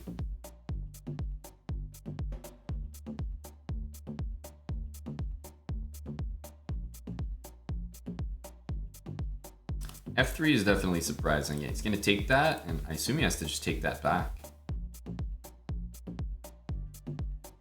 It's so frustrating when you play a strong player and you know that what they're doing is like bad, and somehow you just can't seem to punish it.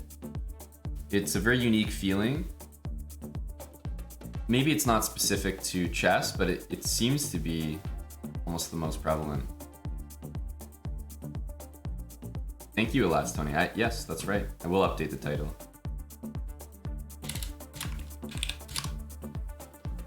One out of two. Eric is just making sure that we all see at least 4 games of chess today. Right? He's got 1 out of 2 right now, which means the next 2 games will get played no matter what. Yeah, queen on c5 is very well placed.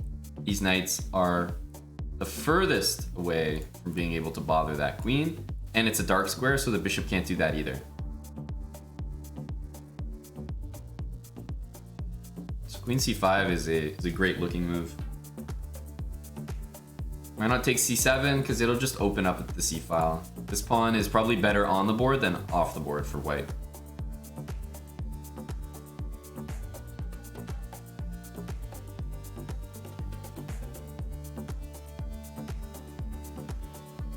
We got a new Prime sub from Chiefs Chess. Watching Chiefs Chess. Thank you, buddy.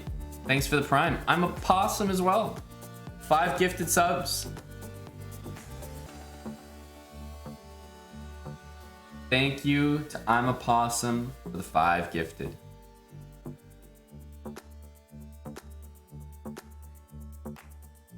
And we're getting very close to 10,000 subs. The 10K sub mark. I'll update the I gotta update the counter as well. There we go. We need a new number. 169. Woo.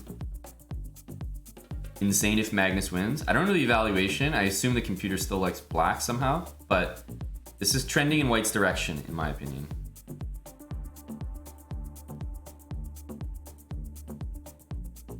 That sounds good, Chicken Pants. We'll reconvene after.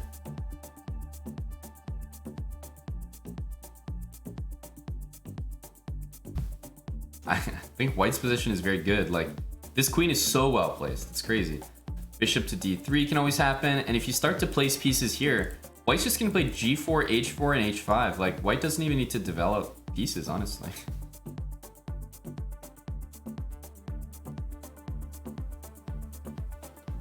That's how good the position is.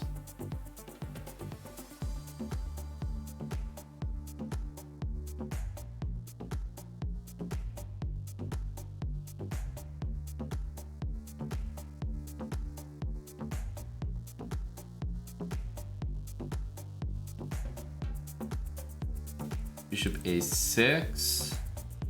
I guess it makes sense. You don't really want the bishop sitting here where it can be harassed by the pawns.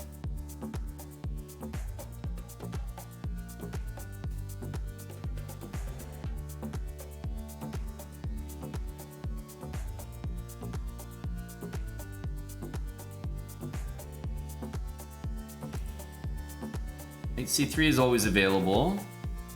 Kind of a nice square for the knight, but you got to make a choice which piece you want to keep in this position.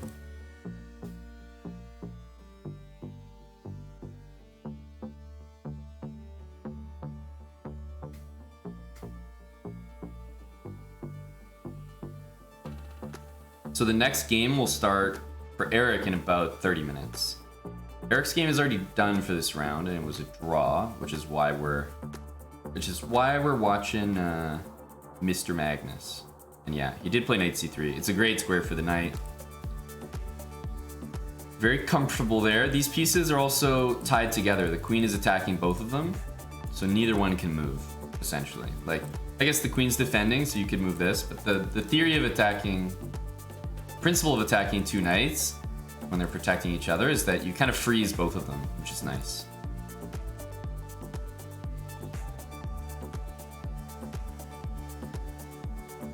Yeah, it's a good point, Brewy.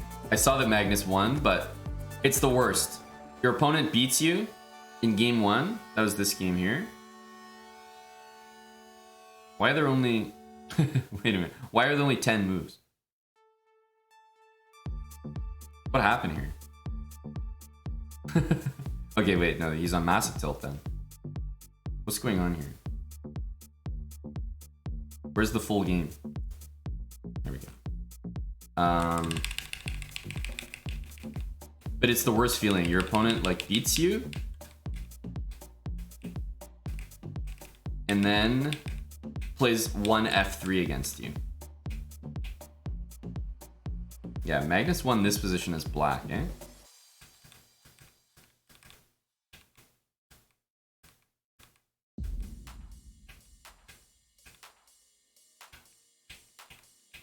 Very unpleasant. B4. Man, Magnus really played a nice game here. Holy smokes. That's a very sexy game. Jesus.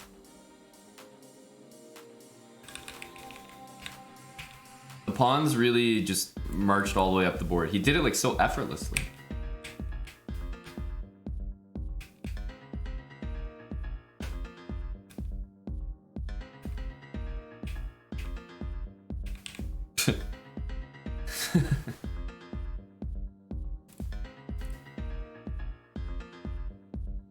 Beauty.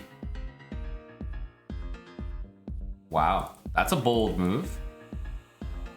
Queen takes g2. I can tell you for a fact that I would not have taken that pawn against the big mag.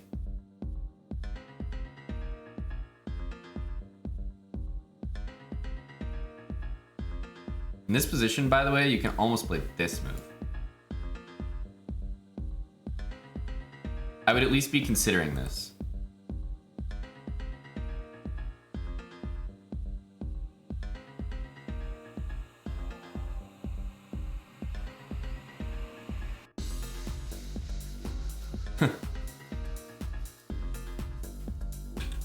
He takes c7. Wow, I can't believe. So both guys just took pawns that I was very surprised to see taken, honestly. But at least this one has the idea of bishop d6 afterwards. This one is probably just to take something. He didn't want the pawns to roll down the board at him. Still surprising though.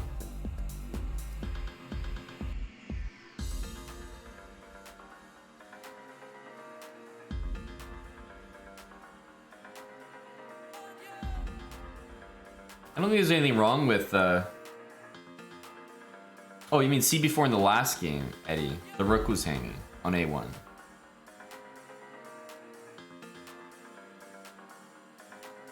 Yeah, I didn't realize you were talking about last game. Yeah, the rook was hanging.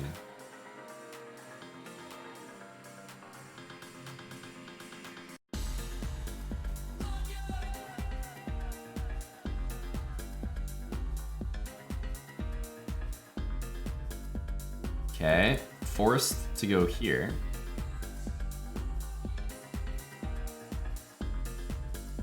Like, I would be pretty scared if I was Magnus here, dealing with this rook. With all these loose pieces. But somehow the guy's not concerned. He's gonna like put a piece on c7 and chill.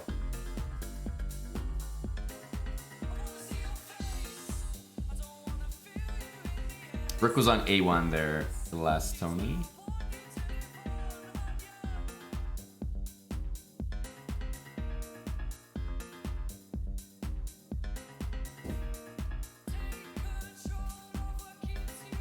Yep, he's gonna toss a piece in there.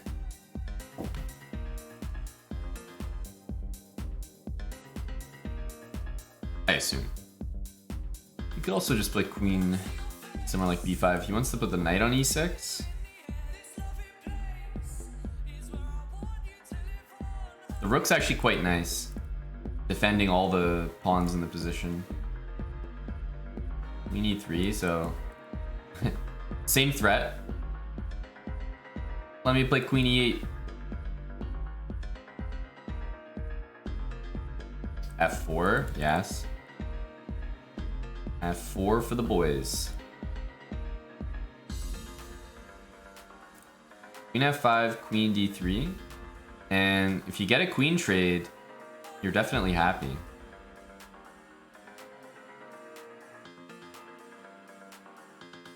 Knight e7. Is it a fork? I guess technically the answer is yes. It's not a great fork though. Ultimate Patzer, thanks for the 22 months, dude. I mean, this is really beautiful play at the moment. The bishop is very strong, and the knights are very awkward.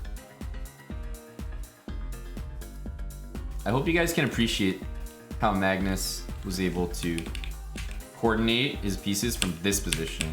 Because normally having an exposed king like this should be a big concern. And he even lost his bishop pair. Bishop takes c7, rook f2, f4. I'm Myron. You don't have the brain power to appreciate it. That feels like an honest assessment.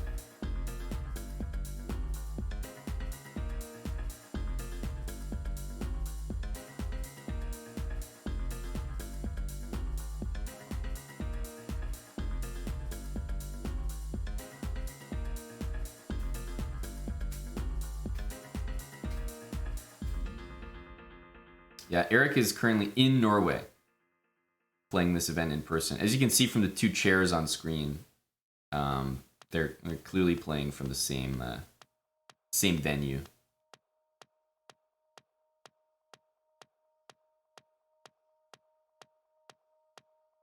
Looks like knight f8 is more or less required.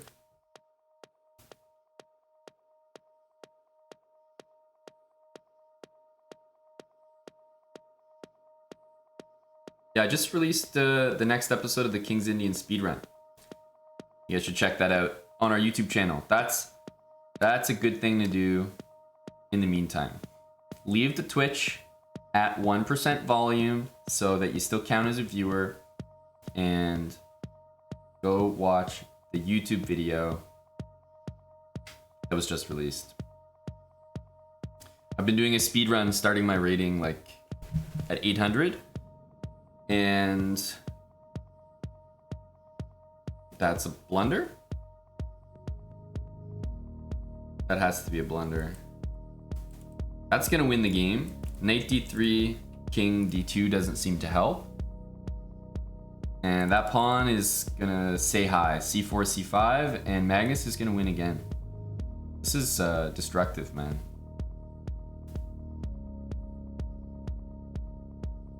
That's right, C. Simon. If you have the sound on Twitch muted, like you mute the actual player, then you don't count as a viewer. You can mute the tab though. So if you mute the tab, that's better.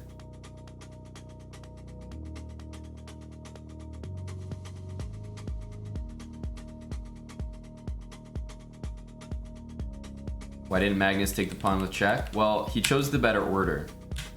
Because if you take this with check, thinking that you pin the knight, then he plays king e6 and he gets out of the pin and attacks your bishop, and now he can move the knight next turn. So Magnus chose the correct move order, which is rook first, so that if you move the knight, then you take and make a queen and you're up a piece. So black had to take the knight, or sorry, take the pawn. And then you take the knight and you have two pieces, which is better than one rook.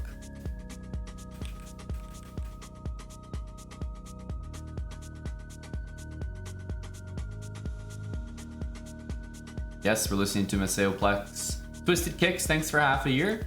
Aruba Magic Nightly, thank you for the 27 months with Prime.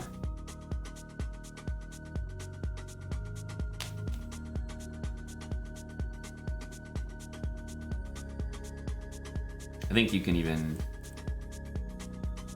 potentially offer a rook trade here.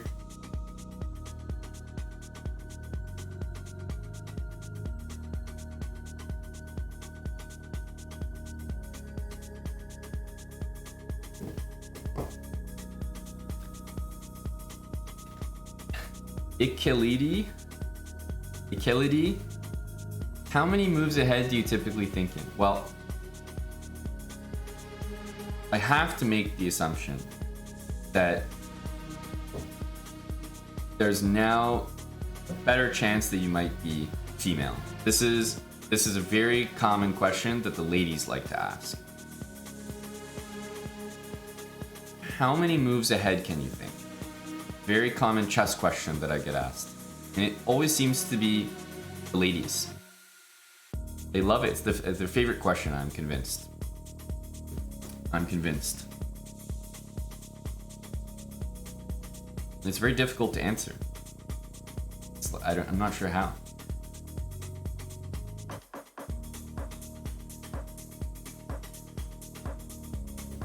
And I don't know what answer is like unimpressive and what answer is impressive, you know?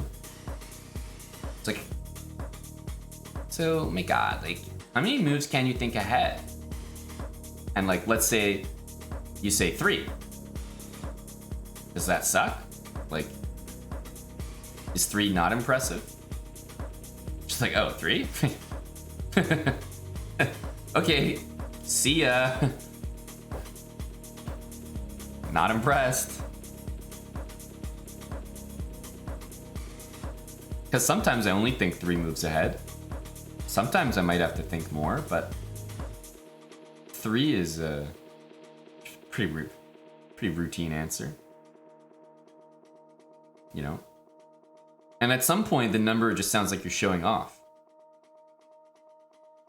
Like, how many moves can you think ahead? And, you know, all of a sudden you might get too excited and scare her away. 23! Like, what? Is that even a thing? Is that even real? 23 moves ahead.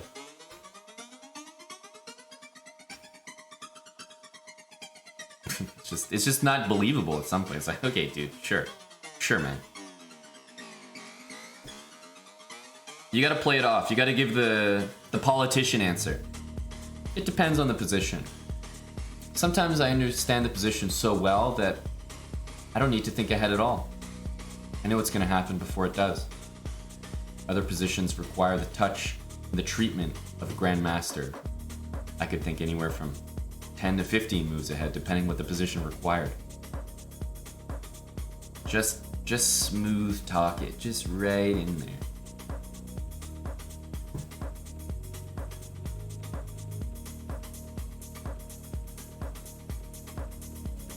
That sounds very pretentious. Exactly, it is.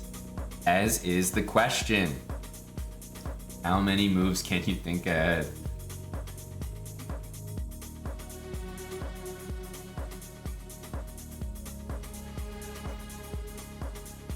You gotta stay political with the ladies. Absolutely. Can't give them too much too quick. Thank you, Ravishin, for the 100 bits. That's the thing, though, in all honesty. Like, if I say I think 3 moves ahead, that's a pretty good calculation. You know, most of the time if I'm playing a game, I'm probably not thinking more than 3 moves ahead. Honestly. I'm not. Why isn't black taking the free pawn? Well, because this guy is gonna start saying hi.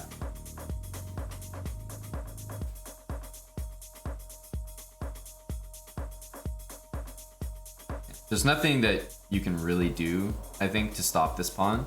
White's just gonna play knight d6 and go queen it. But what you might want to do is, let's say this. Right. What you might want to do is be a little bit careful of this, because guess what? You're not gonna win that game.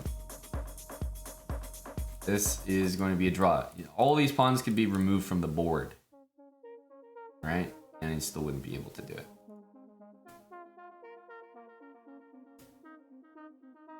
Right, so you have to be a little careful.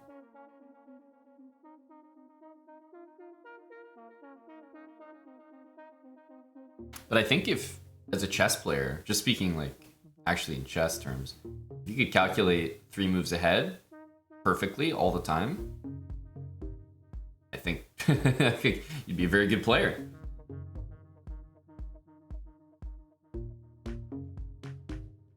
So it's gotta be bishop going to d8. Is that the idea?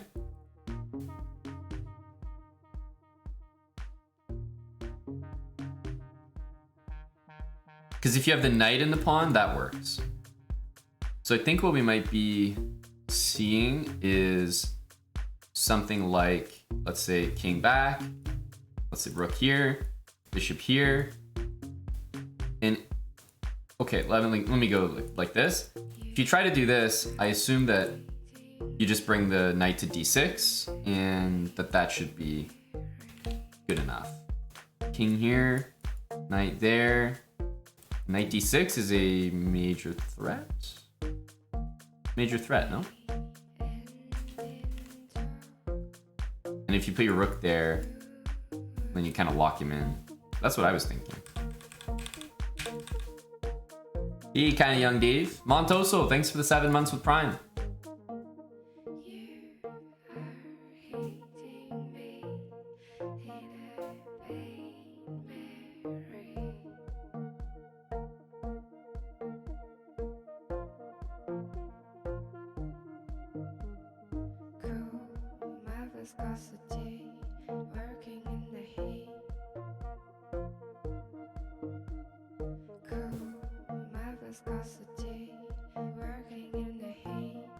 I think that's a good way to think of it, McNull, but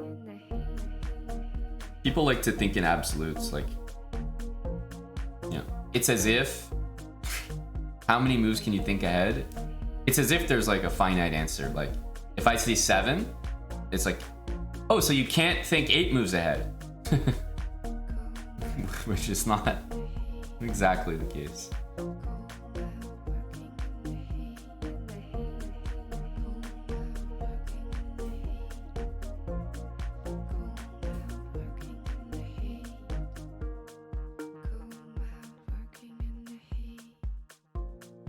Yeah, same energy, exactly. Kids say they can count to 100. And they're like, hey little guy, what comes after 100? Yeah, it's 101. Guess what? You can count to 101 now. Wow, mind blown.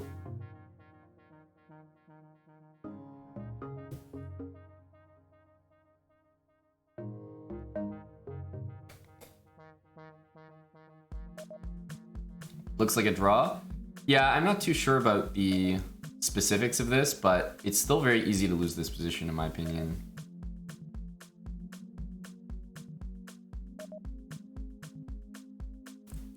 So the rook wants to take, but I'm not sure it's so easy. King d7, knight f6, king e6.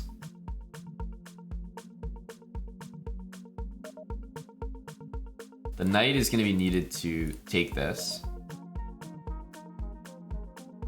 Another funny thing is that you can probably like try to, you know, before the knight was here, you could have probably tried to do this, sack the rook for the pawn and take that. But Magnus would definitely win with a bishop and a knight. I don't think you're stumping the world champion on that one.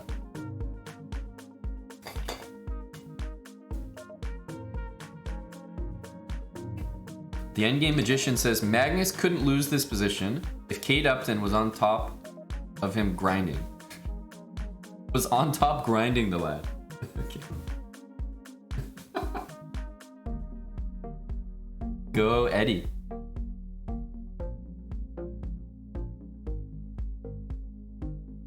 This all came from one F3, by the way.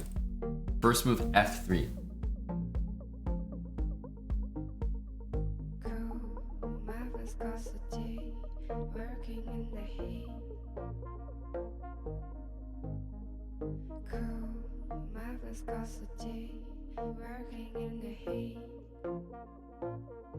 So tough to play these endgames properly.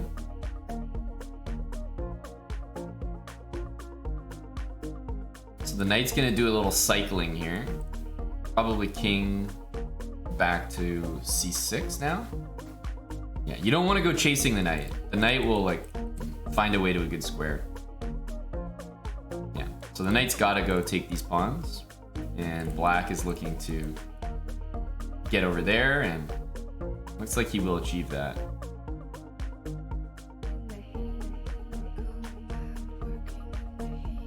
So you can defend the pawn like this, but at some point the king will get down there, and it looks like it's gonna be just in time.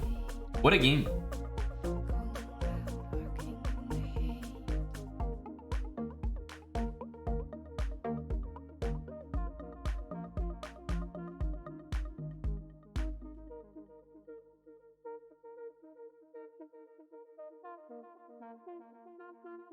Beautiful. Beautiful. A picturesque finish. 1 F3. Draw.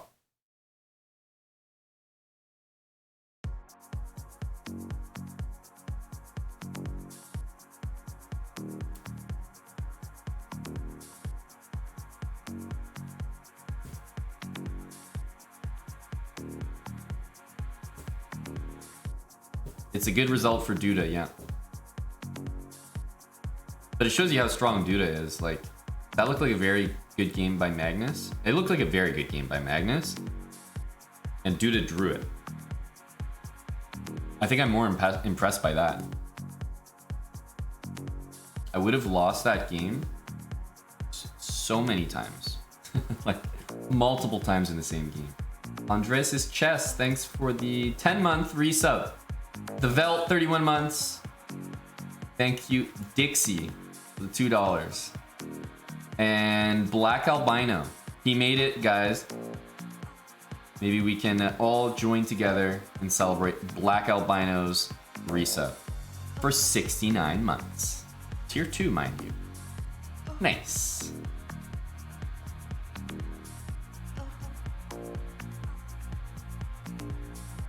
He made it to the promised land. That's why all of you are resubbing in this channel, isn't it? To make it to 69 months. I assume that factors into everyone's decision to subscribe. You know, just trying to get up to 69.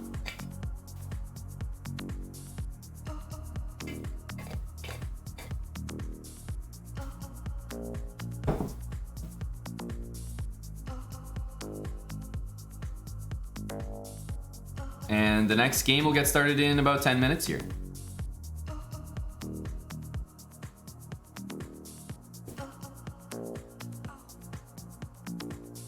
Show us lounge picks? Well, I'm seeing the lounge picks, and so are the tier 3s.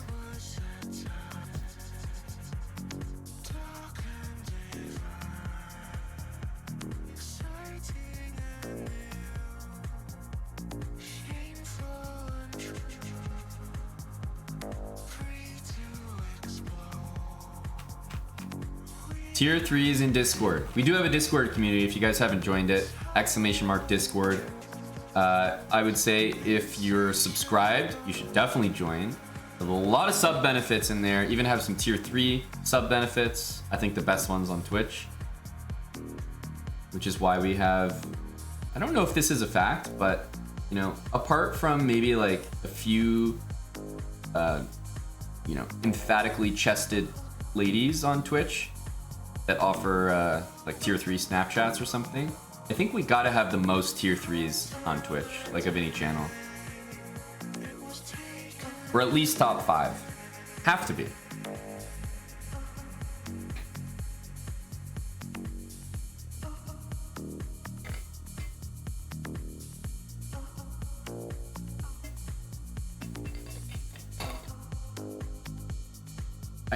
There's gotta be a stat for it somewhere. I'm just not really sure. Twitch obviously has the stats for that.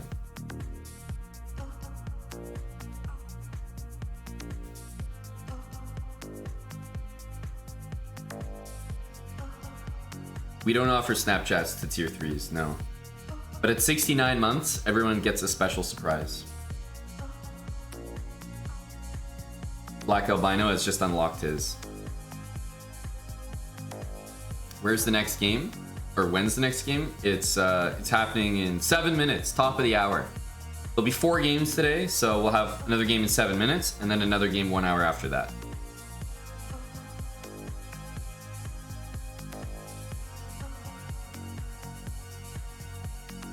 You never sub, you just wait for gifted. Wow. Alpha. You're a big chief, man.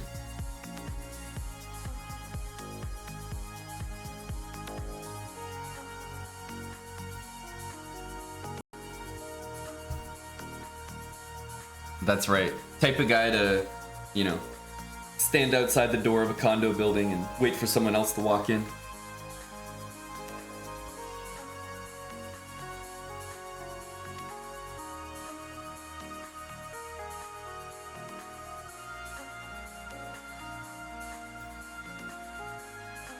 I wouldn't say fully there sight vision, but as you can see, the room is coming together. I'm very excited to report that in a week and a half or 2 weeks, I will finally have the blind installed that will go right behind me. And I can take these paintings down. I've had like 3 paintings just sitting there because the light is really bright in the morning. It doesn't look very good on stream. They're kind of like see-through as well, but finally I can take them down. Yeah, full cave status. It's a blackout blind too. Luke Cannon, thanks for the prime. 7 months.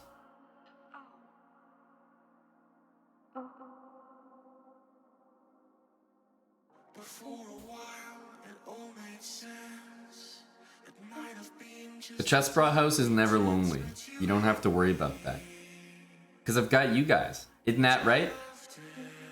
By the way, in our Discord, we do host watch parties for movies, TV shows, UFC, NHL, NBA, Olympics. Like, it's very good value hanging out in the Discord if you're subbed. It's worth connecting. We do host a lot of watch parties. AFL, that's right. Sports watch parties, movies, TV shows. So it's a pretty big community. I don't know the exact number offhand, but it's north of 17,000 people, I think, in the Discord. So it's pretty active, and there are a lot of different channels that you can find like-minded people in.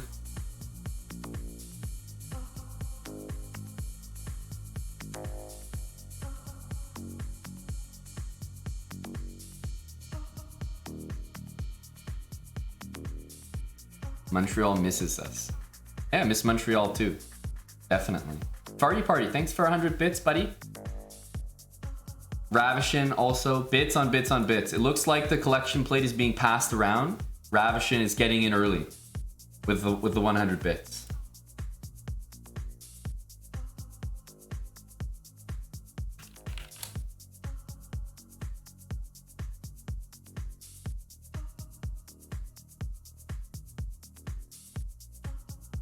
Thanks, Rudy Groot, for the Prime Resub 10 months. I think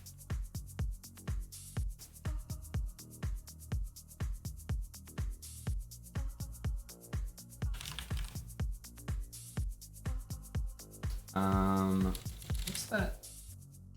Man, I can't remember that techno song.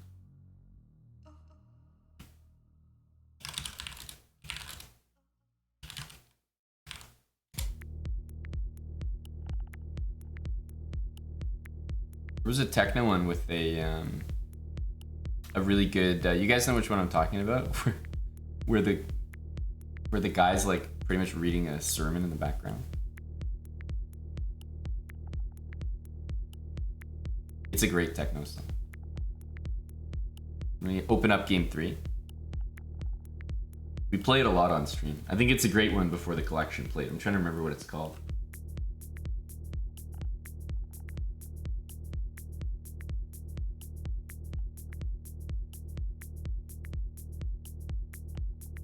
It's like open up your mind, your body, your mind. They defeat you in your mind. The guy goes on a huge preach rant.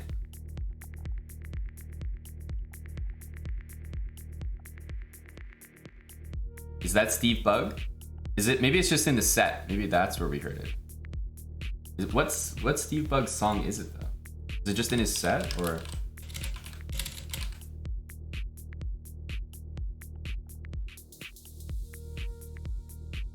The end of the Steve Bug set. Okay, so that's maybe a good place to start. You can just find it there for now. The Berlin one, I assume you mean. Let's see. Step closer. Closer and go crazy.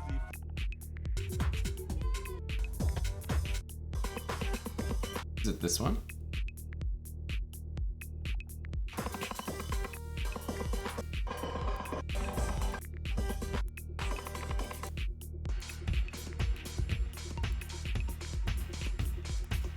One sec. This will be worth it.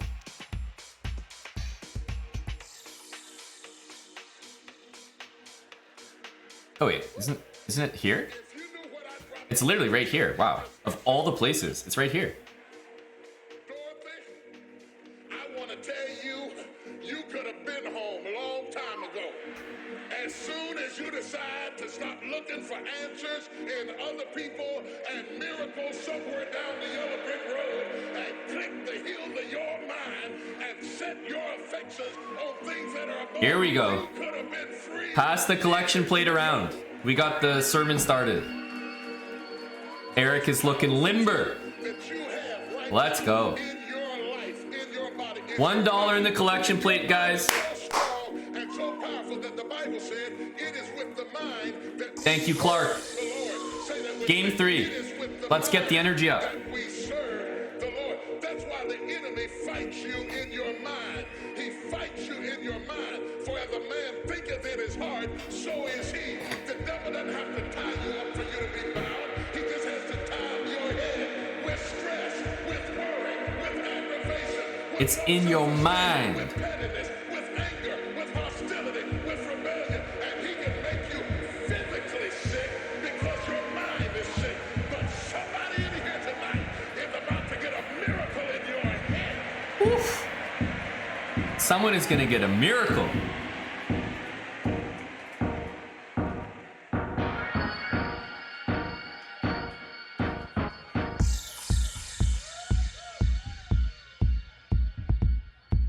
Yep, let that beat roll in. Let that beat roll in. 500 bits, Kilimanjaro. Falab TFT, 100 bits. Ravishin, 100 bits. Goblin, Clark, Chicken Pants, Atos Nuts, Got This, Lancelor. Clark Kent covering for Shirts of Rare as well. Water Power, thanks for 31 months. Dr. Butter for 10 months using Prime. Cactus with 1,000 bits. And the brand new sub. Thank you, Cactus5. And Grooty Groot, appreciate the 10 months using Prime. In the collection plate. Thank you to El Fishy. We got a lot of active mods right now. Let's go. El Fishy, SL Kilimanjaro, Black Albino, Valab TFT, Lethbridge Chess. So they've already played this, which means generally you expect something to change. They're not just gonna play the exact same thing.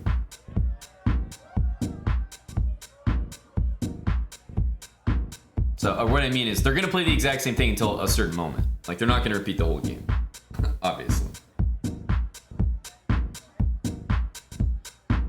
Yeah.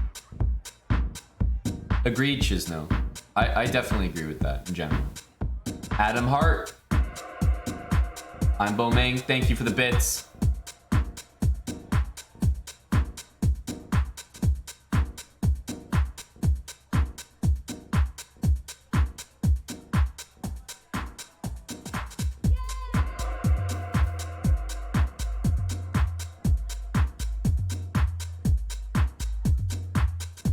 There we go. We got the sermon started. I am 145. What is up, bud?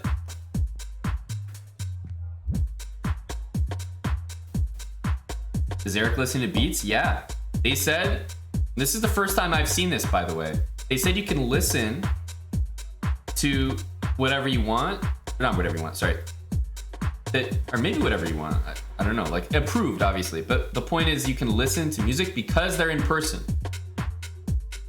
So it's worth it because they can monitor what you're listening to, essentially. That's why it actually is nice to be in person. Might seem silly to be in person, but on a computer. But if it means I can listen to music while I'm playing, ooh, buddy. I would definitely do it.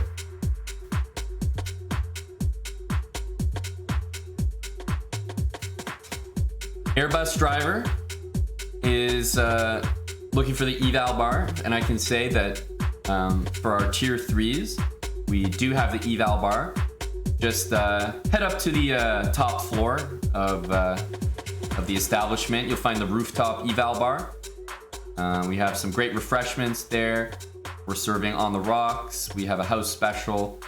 You can head on up to the eval bar their Airbus driver. Tier 3 priority access.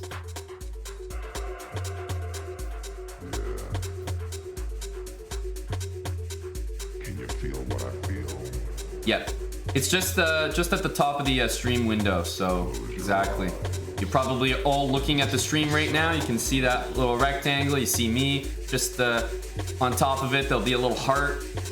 Make sure you click that. That'll give you access to the eval bar. There's great benefits here for tier 3s. Access to the eval bar.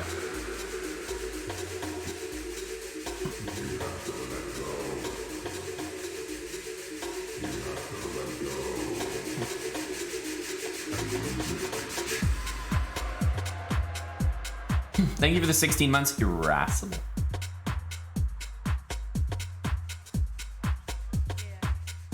Game looks very similar so far.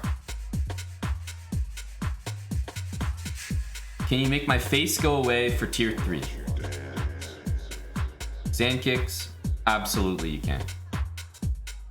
I will make my face go away if you subscribe at tier 3.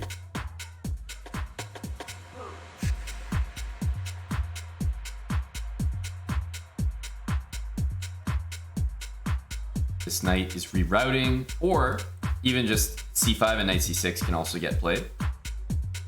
But yeah, Anish deviated. He played knight e2 instead of the previous c3, I believe.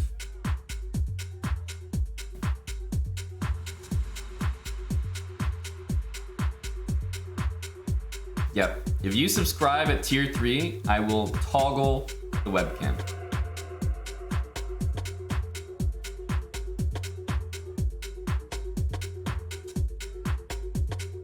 Knight f1, knight there. So obviously trading the pawns here and trading the rooks means that the action is sort of shifting over to the king side exclusively.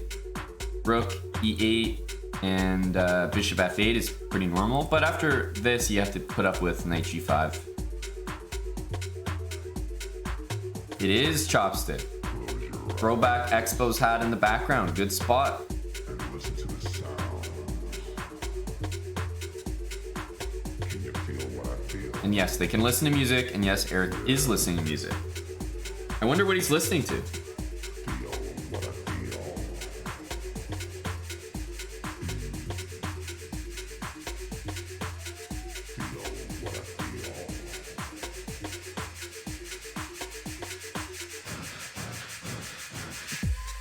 G6. Well, I would be careful with G6 here, Sleazy, just because of this. Like, I don't know what's happening here, but this definitely doesn't look like something where I'd be too confident. That's all.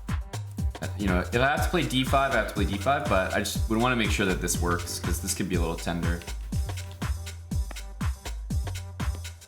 But yeah, G6 is normally how you want to deal with this knight, but that would be the calculation you'd have to make.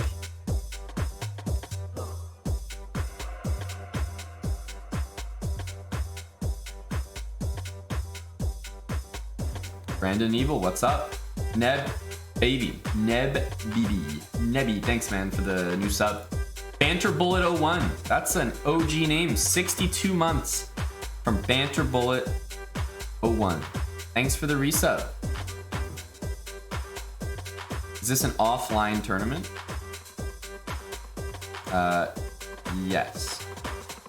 I had to think about that. The tricky question. It's an online tournament that's offline.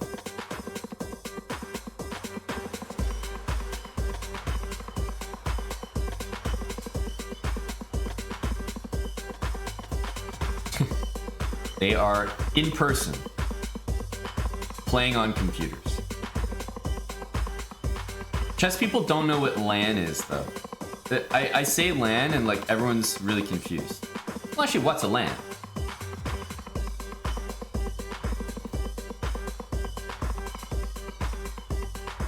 Obviously, gamers and Twitch people, most of them know what LAN is, or what it means, basically. But I feel like a lot of chess players don't.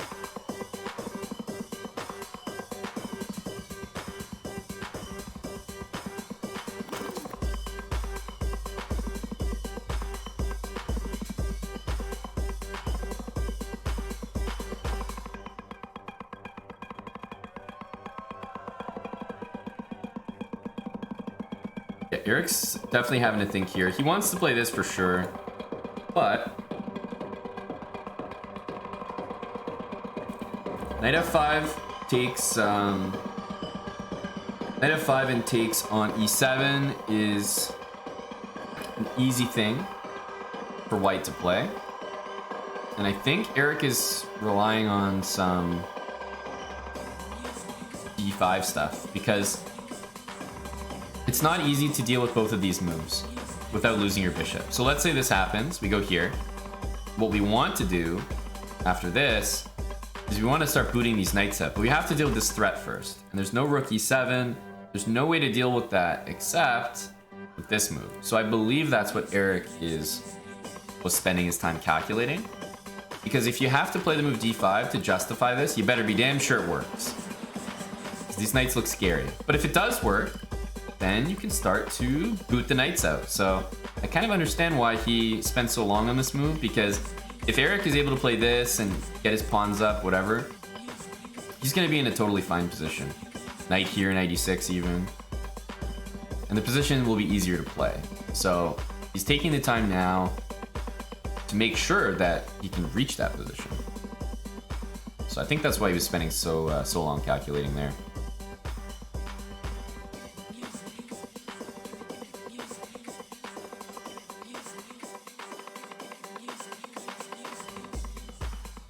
Knight g5, d5, yeah, it definitely looks like knight g5, d5. The other thing you can do after this, which does get played sometimes, is rook f8.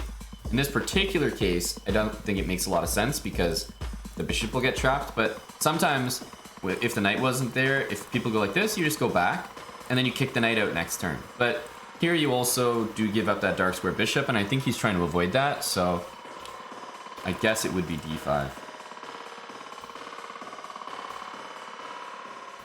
What happens after this, though? That's what I'm wondering. It looks like knight takes, but queen h5. That's never nice. Gotta take that. And This I don't really know. is how you finish. There we go. That was Steve Bug. Nice, nice set there. I'll put the Spotify back on. This is how you finish a set. Here we go. Oh, Steve Bug. These are the lines that I'm looking at. Like, if d5 has to get played, how happy are we? Because if you take with the bishop, the same thing. It's probably better, though, to do it this way. Yeah, so I think taking with the knight is just inferior. And here, we don't necessarily mind playing this move. We don't have to, by the way, but so we don't mind it as much because there's no pin here.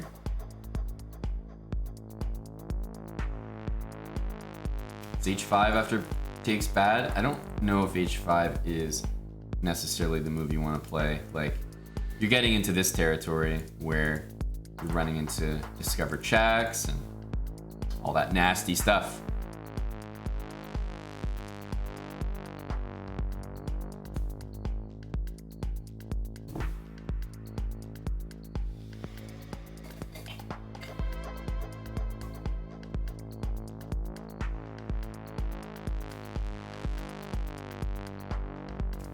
Tim in Philly, the last Steve Bug set is Steve Bug Boiler Room Berlin.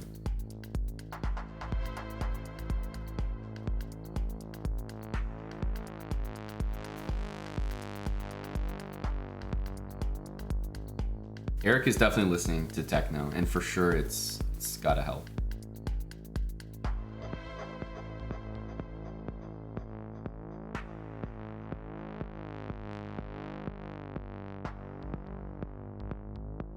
Where are they playing? I don't know exactly, but it was definitely in Oslo.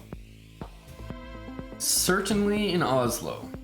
That's where it's being hosted, but specifically the venue, I don't know. I'm sure it's public information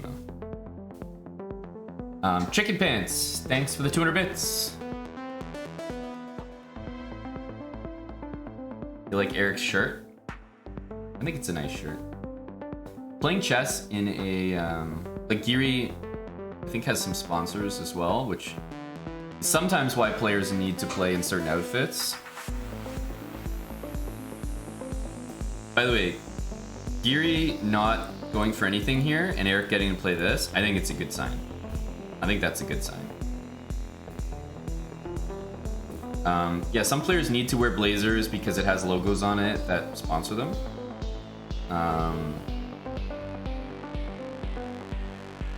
But otherwise, at least for me, I would probably like playing in a long sleeve dress shirt is fine. But playing chess in a t-shirt I don't normally like. I like playing in a hoodie. I'm team hoodie over helmets. Hoodies over helmets.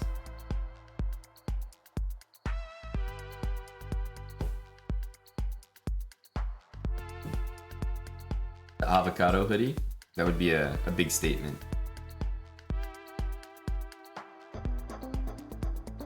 There's definitely a dress code. I don't think a lot of people in chat right now would make it into chess tournaments with dress codes.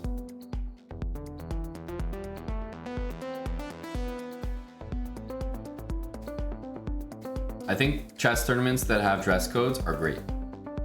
I think all chess tournaments should have dress codes. You got a lot of people like, you know, I mean, like this guy, there's no chance. There's no chance that this guy should be allowed in your tournament, right? There's no way. There should be something to prevent this. We need to enact change.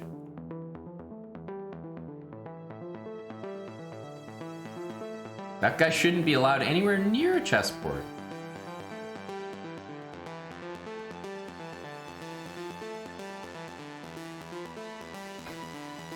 That's right, Warshep. Exclamation mark hobo.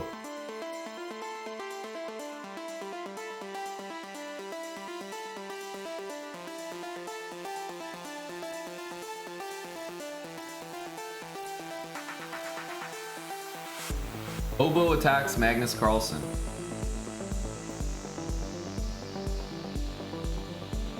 Have you guys seen that? 2017.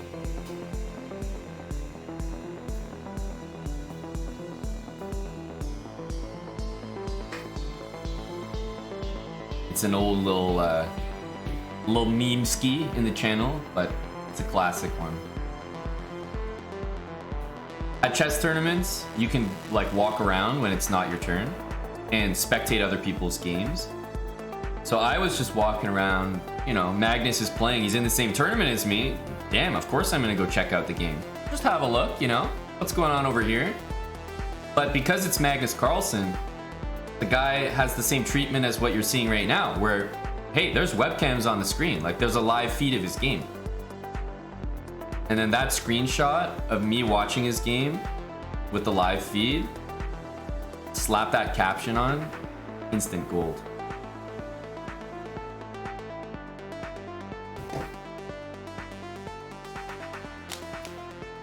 Yeah, to be fair, I think I did look like a sophisticated hobo.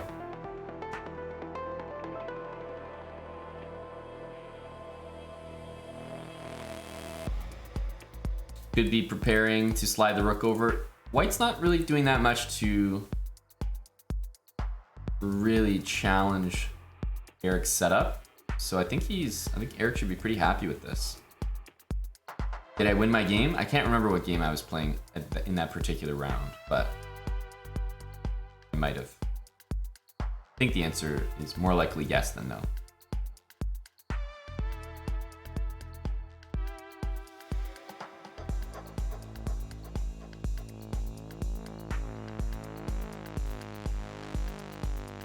Hello to VI Pranav. Honeypot1990, thanks for the 17 months, by the way. And BMEV, thanks for the full year. That is 1 year getting resubbed to the channel.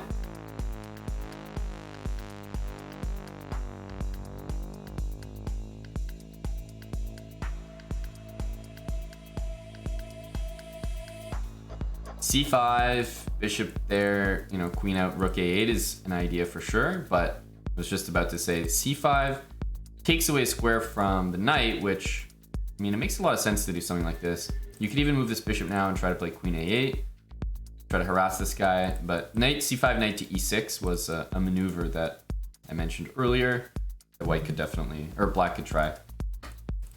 We might see the move b4 next by Giri to put his bishop back on b3. It's kind of create a nice little home for it there.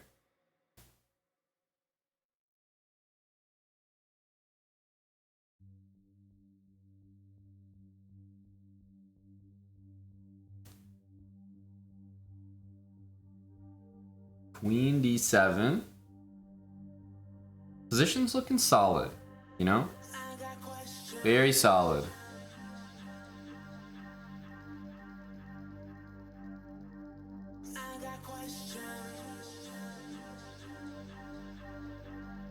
Yeah, the A file is okay, but remember that the center can be opened in just one move from either side, so not sure you really want to commit there. And if you do, I think both sides can deal with it.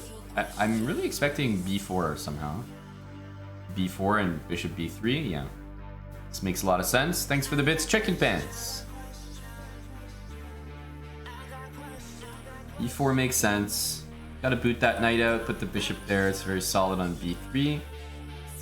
You don't need to put the bishop back, like right away, but let's say if it got attacked, then b3 is a nice safe square.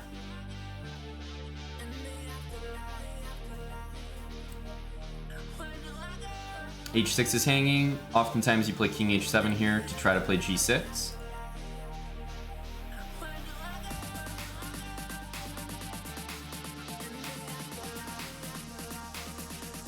And if either side plays d5 or d4 now, there's going to be two pawns that are pretty weak as a result.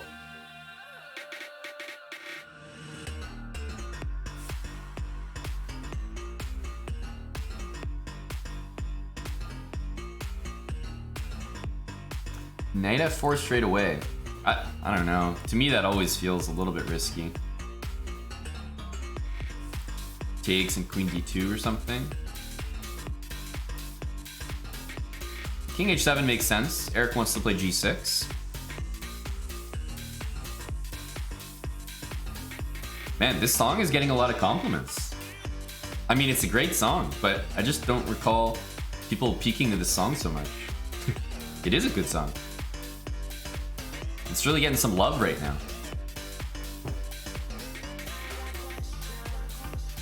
It's on our playlist.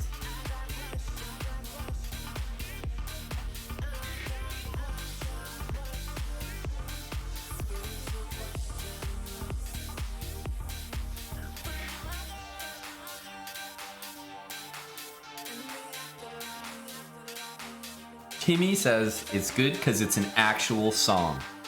Is that a techno joke, Timmy? I can't really take Timmy seriously. Obviously, he doesn't have his credentials with him. He's not subbed. But every time I read the word Timmy, I just think of South Park. I just picture Timmy drooling on his computer. Timmy. Actually, it's an actual song.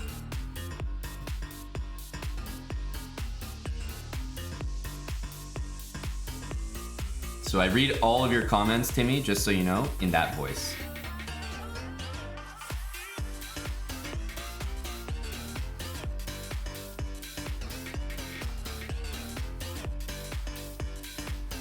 Queen d1. You might be looking to set up the old battery ski. g6 looks like the move you want to play. Neither side is really committing a lot here. So a lot of maneuvering going on. Difficult stuff. This is game 3. The next game will be in 35 minutes.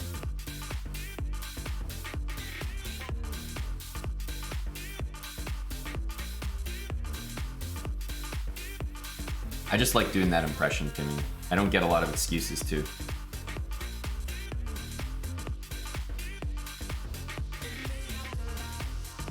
I think Timmy and Jimmy, criminally underrated South Park characters.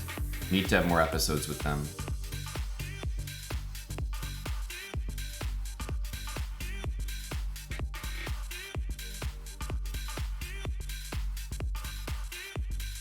Both sides sort of needling at potentially playing d4 or d5, but I'm not sure either side actually wants to. d4 always drops this pawn for the moment, and same with d5, dropping that.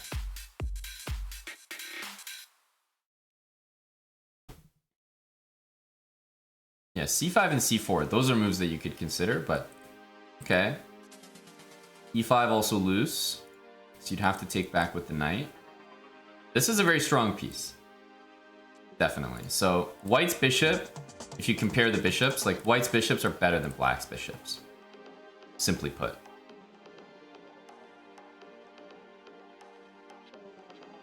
No loot cannon. They're playing on computers to make it truly like esports style. It has nothing to do with how crazy the games might get. There's over-the-board blitz tournaments, so it has nothing to do with like the time control or anything.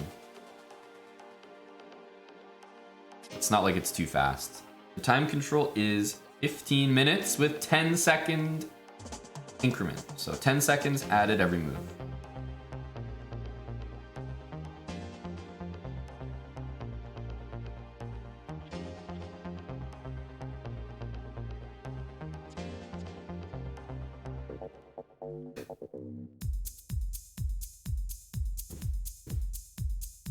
That's right, Ralph.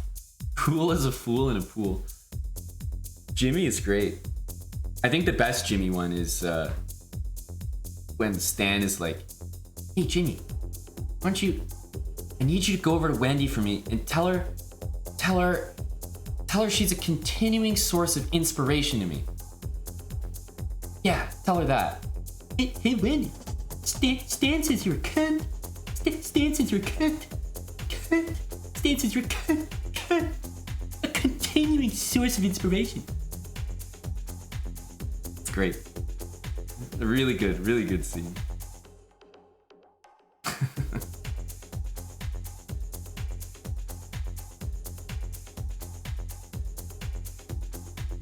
Jimmy, I think Jimmy's great. One of the best characters.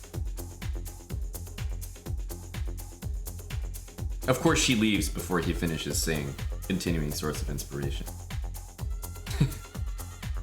Stan said what? Jacob Bands, thanks for the 100 bits.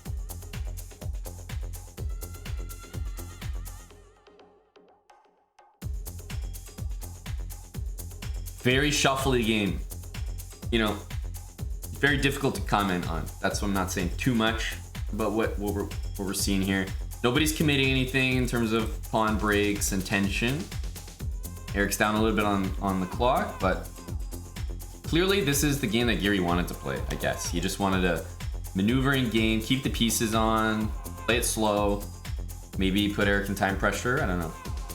A lot of shuffling.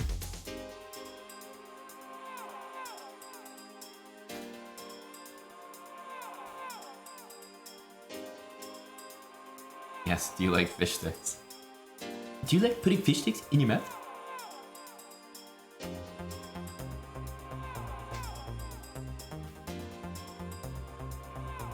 Hey, Moneybird. Going well. Eric's score is in the title. 1 out of 2. 2 draws so far.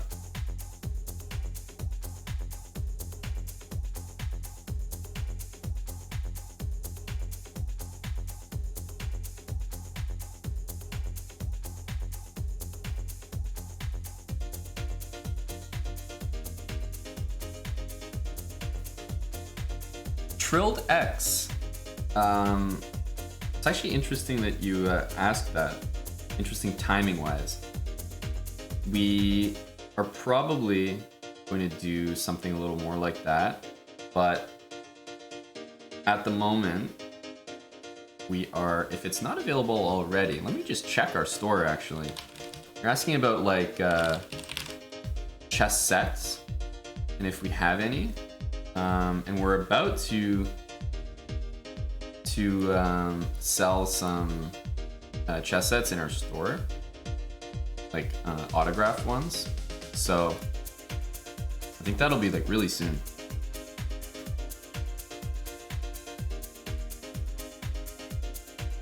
Like really soon. Not like a, oh, we're gonna do that soon, but it'll actually never happen for a long time answer. Like actually soon. Like, probably it'll be the first It might even be released during Eric's tournament, but otherwise it would be the first thing on the menu when he's back. I think we're planning to just do like a sort of test run first. See what the interest for something like that would be. If people would buy it. And how it ships to people. That process. Because a board is kind of a little bit of a weird thing to ship. So we just want to test things out. But yeah, we're pretty much set up to do that.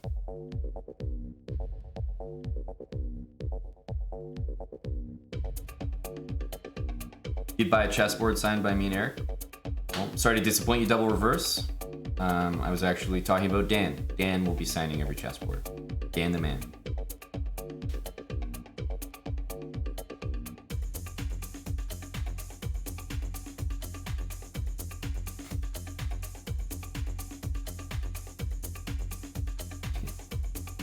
Now we can finally charge a premium price. Go, Dan.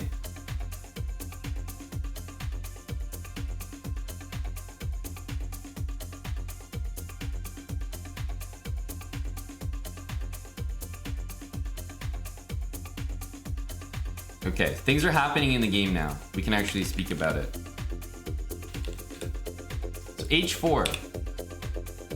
Let's say I play a move like this. The reason that h4 was played here is to play the move h5. And if you play g5, you can see white has carved out a beautiful f5 square for himself. So that's why the pawn got pushed. And if maybe you want to stop that from happening, and you go here, okay, there's a few things to consider.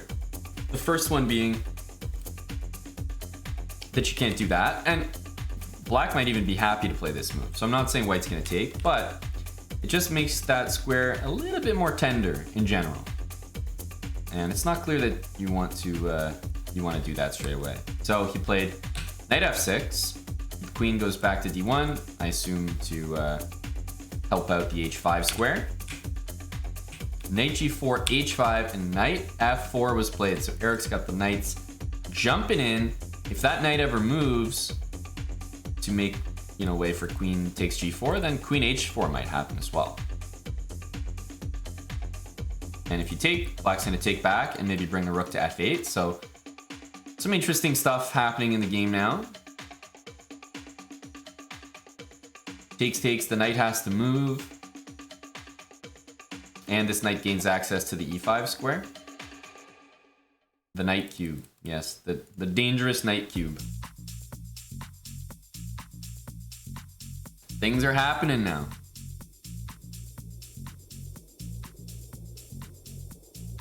Yeah, that's a great point. Who said that? Captain What is this Boo Boo Boo. pleasure? This shunned That takes. The knight moves somewhere, let's like that. Like, you also have to keep in mind rook a1 can happen. I've waited for it. The payback, the karma, the go around went. So this all happened. Rook a1, knight c1, queen d2. Like, it's not like rook a1's a great move, but I'm just saying it's something to keep in mind, right? There's an access point now. So you could do this and take the rook. g5 also supports the pawn. White is looking to play on the light squares. Black has the two bishops. Classic imbalance. I've seen you kiss her too many times as if you were never mine. But to see your world unravel so makes me happier than you know. In general, I think what is happening right now is favoring Eric. I could be wrong, but that's my impression. This knight looks tied down because of queen h4, at least for the moment. g5 connects the pawns nicely. The bishop looks great on g7. I love it, I do. Sing your heart grow cold, springs. Alfie, thanks for the $10. Profound. Our song requests are $15, Mr. Alfie, but I appreciate the Spotify link. Pleasure. $15 song requests. We are paying for the Toronto housing market. TW, thanks for the 23 months. Yet it strikes a chord. I've waited for it. Here, here. Adding it up next. Payback, the karma. Mr. Alfie, appreciate it. And I get to see how it feels on your face. It's not mine anymore to feel this pain. Hello to Big Dill in the chat. Feel to see you suffer. Shout out to Dylan. Blonde Maestro 69. No, I'm not proud to feel this. Thank you, Alfie. profound Yeah, pleasure. I got it added either way, so it's coming up next. It's like a kiss on my neck. Not Hello, warm, Kuklov. like I love you in I my agree. ear. I just like to put it there as a Steely, qualifying it's statement. cold, but the pull of it hasn't You know, begun. maybe I'm wrong. I'm not, but maybe I am. It's steely, and You it's like Black's position, Amadan? hasn't begun. I mean, Eric is really saying hi with the bishop, right? Like, this guy's great. H5 pawn looks very weak, and in general, we're playing like Hasn't begun. 95, this kind of stuff. Still, white has light squares. Those are always the issue. Knight E5, maybe. Almost knight F5. This profound pleasure. Could take this way. Yeah, it's possible taking with the queen is just good. But I'm just wondering. Pawn takes, and then like G4 and queen H4. Because if you lose this pawn though, it's also an issue. So like queen D1. These positions can be really tricky because if you like queen G5 to try to take that, then this is no good. And it's hard to defend this pawn. So I can definitely see this going a different way. Knight E5 takes, queen takes, much more logical, protects the pawn. And if knight F5, what happens here? This is the question. There's also queen C3 available, like black can try to take this pawn. You really don't want to lose this guy though, is my impression.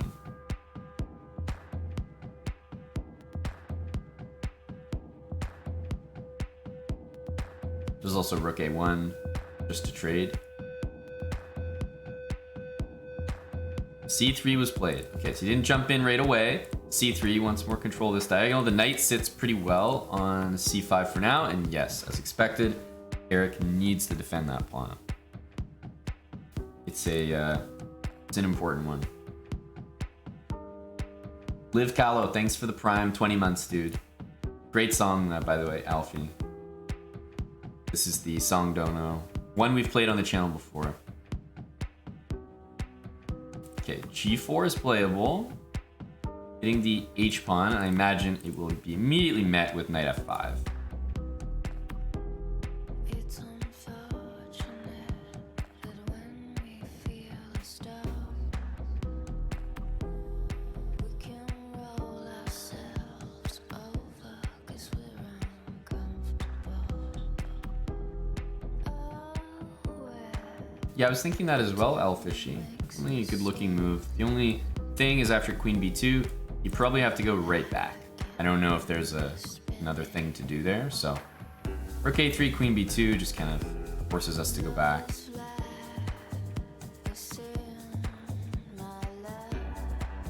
Can't move the f pawn. c5, it looks like I wouldn't be too confident just dropping that pawn at the moment. Bishop c8 feels like a good move, doesn't it?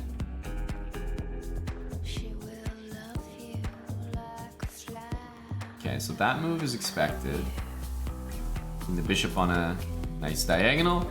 But now if the knight goes somewhere else, there's always c6 coming. And this bishop covering f5, I'm a big fan of. Because now, g4, I think we're close to making some real threats. Or sorry, yeah, bishop g4, of course, yeah. Bishop g4 and bishop takes on h5 is a threat. But while doing that, we're also kind of giving up our queenside pawns, depending how white does it. So we might get this in exchange for the b5 pawn. it's unfortunate that when we feel Kaiser Soze, 318. Thank you for the resub. 56 months from Kaiser Soze. Cheers, dude. Eric's also down to a minute. He's in focus mode, as you can see from the camera there. devil makes us Well, so is Geary. I mean, these guys, these guys are currently calculating at a level that would even impress some ladies. They're probably thinking 3 moves ahead.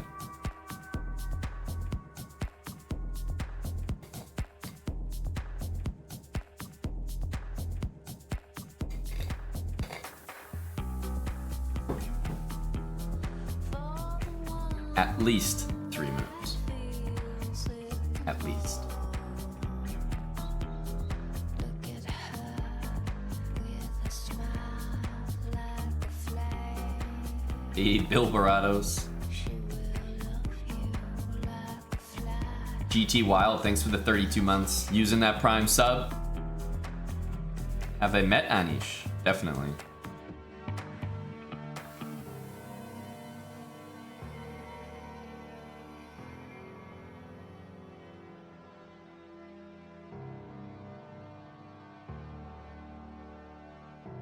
So, Bishop G4, big idea.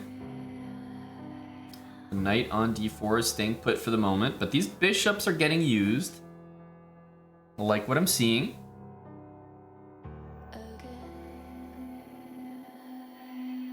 Knight F3 is pretty unimpressive. The queen just goes back and... Ooh, F3. You're happy to see that if you're Eric, I think. This is defended now. C6 is happening, and F3 is a big commitment. It really is. Like, some weakened dark squares. So, I get it though. You know, it stops Bishop G4, and he plays Knight E2 so that if Eric ever tries this, he's giving up that pawn. I get it. I get it. One thing Eric might be able to try is, like, something with G4 with the bishop on F6 to play Bishop G5. But yeah, C6 makes sense. You want to boot that bishop back to a square where it's not as stable, protected. And we might see King H7 and F5. That could be the case. Maybe not King H7 now after this move, but King H8 maybe? I think there's a few ideas. Bishops are chilling. This guy might want to go to E8, King F8. You know, at some point this pawn can move and threaten the H pawn. So think about that long term. Even in an endgame, watch out for that pawn because it'll always be a potential target.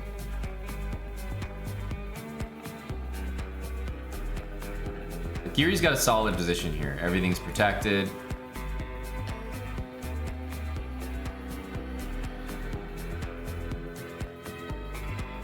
Yeah, Bishop E8 is a good housekeeping move. That's, if you want to sound impressive, it's a good housekeeping move. Bishop E8. You don't need your bishop on D7. This is just, that's for later. That's for later. Well, hang on a sec. G3. It's a pretty good move, man.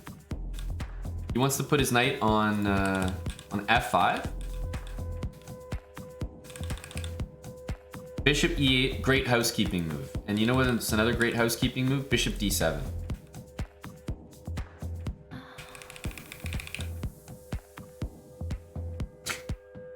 Depends who you ask, Smucker. Depends who you ask. Takes in D5 is on the cards. Takes in D5. Is that the vibe? D5 and like try to swing the pieces around.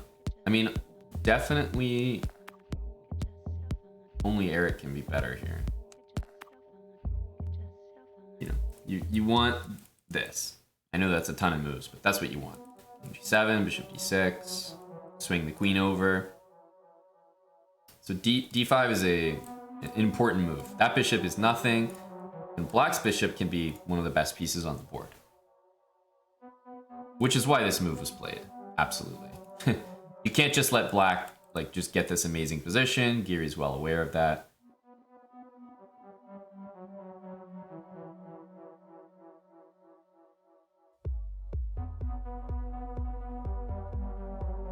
So this threat is quite serious. However, if you play Queen D3 right now, there's Rook takes B3. So maybe Eric can play Queen A8 with the idea of going here to take the pawn. And you can't quite do this.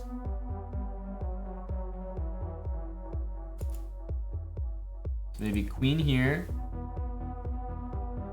Bishop c2, we can take that. Because, yeah, this is quick, right? We don't have time to take this pawn because of mate. Maybe this one is quite...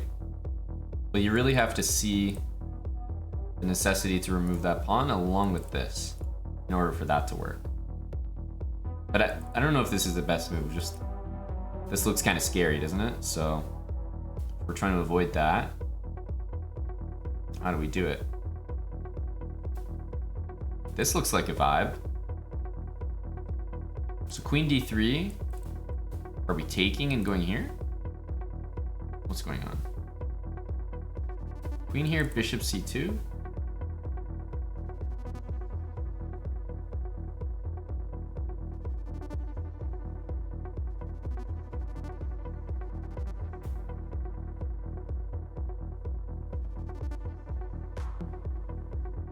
Well, this is like a moment, is a blind spot. Like when you play rook a2 and you think the bishop's pinned, just not protecting.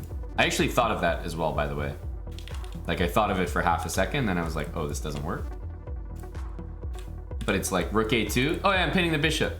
Oh, you can't do that because I take. And if you take, then your king's hanging, dude. You can't do that. You know what I mean? I thought about that too. I believe that this move still works.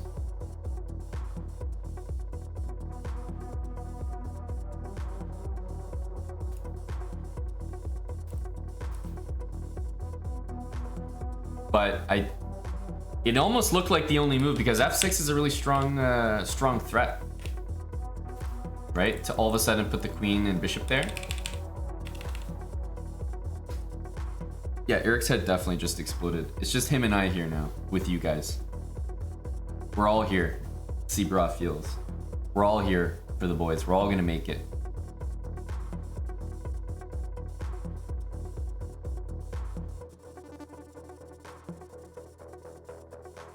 What does white play after rook a2? It's a good question.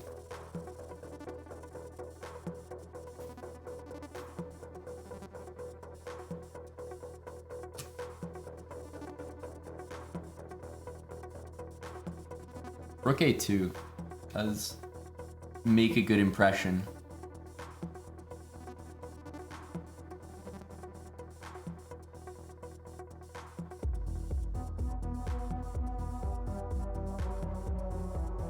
Rook a2 kind of does look like a good move.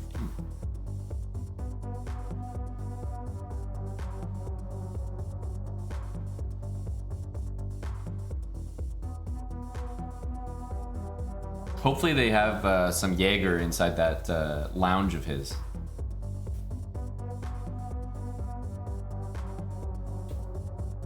But I liked Queen a8 because this is a nice tactic. There's no question that the position was just trending better after d5. But it could be the case that this move is a little unnecessary because why allow this, right? This is only a threat because of the move f6. So maybe even queen c7 first. You probably don't need the a file. You can just play queen c7, come back with the rook. Even bishop f6 first on the way there. You don't want to play f6. You don't want to give up the square. So you want to keep that protected. Bishop f6 and king up is the slow way to do it. But black is just better for sure. f6 is a really bad move. So you definitely don't want to be playing f6. White's gonna be all over your squares there. If you have opposite bishops, generally speaking, in an endgame where there's only opposite bishops, sure, you just want your pawns maybe on the same color as your bishop so that your opponent's piece can literally never attack you. But in a middle game or when there's pieces on the board and you have opposite bishops, you always want your pawns on the same color as your opponent's bishop, so that your bishop controls the dark squares and your pawns control all the light squares. Oh, yeah. I painfully have to update the title here. What? Did Eric update the title? That would be really Who updated the title? It'd be very strange. Lose a game, go update the Twitch title.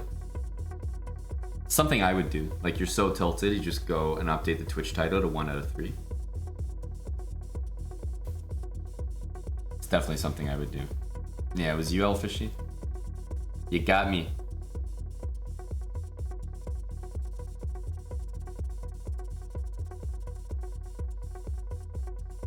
So brutal. If you just joined a tough finish, mate on the board, simply thinking that the bishop's pinned. I mean, this is like elementary when you think of it, but usually when a GM makes a mistake, it's a blunder that is often extremely elementary in nature. Because the complicated stuff is like, you know, that's the easy stuff. It's the moments of blindness like this that are often messed up. How does black stop the mate? Well, no, every move that Eric did was assuming that this move stopped the mate. So no, you can't stop the mate now.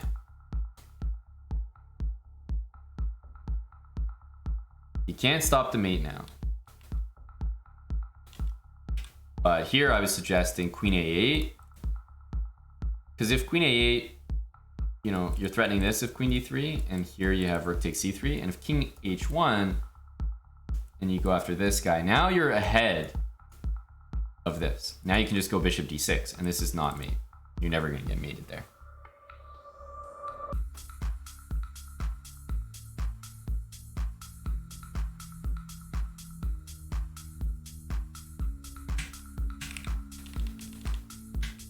The other way to do it is just bishop f6 and, like, you know, slowly, like, just build the position up like this.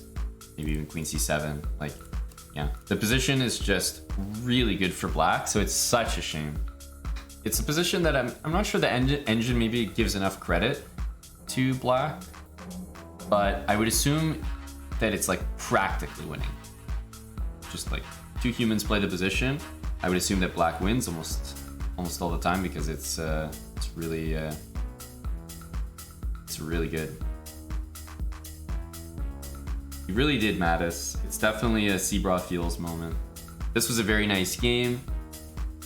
I thought this stuff was all very good. Yeah.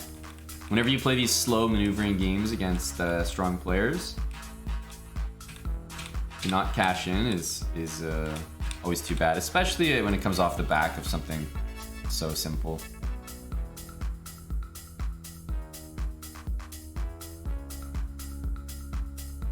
So I don't know, maybe the engine is like saying it's like not that good for black. I think it's winning, just like definitely winning. So there's no doubt that this is like, it's essentially throwing away a win. It's not like throwing away a good position. It'll definitely feel like throwing away a win, for sure.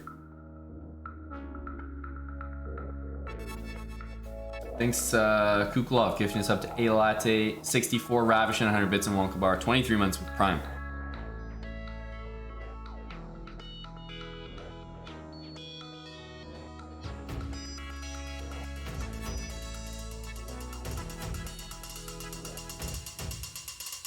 Yep, just a throw, Eddie.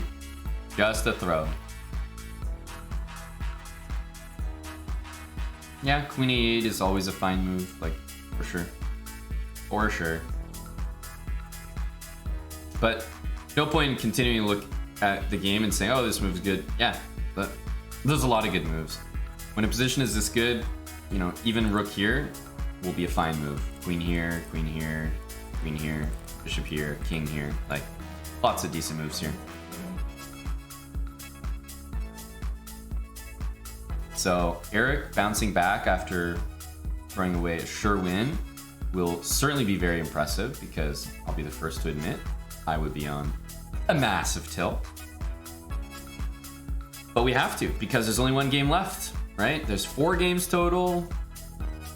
It's 1 out of 3 right now for Eric. He's got to win the next one or he loses the match. And every day features a different match. This is the schedule. All the games today are against Giri. All the games tomorrow will be against Jordan, Mamajarov, etc., etc. So every single day is a full 4-game match against a different opponent. And if the match is tied 2-2, then you go to tie breaks on that same day, directly afterwards. So the score right now is in Giri's favor 2-1, which means Eric needs to win his next game with the white pieces against Giri in order to go to tie breaks today. All right, but I haven't taken a break yet, so I'm going to take my first one. We'll be back in 5 minutes with the next round. It's a must-win game for Eric.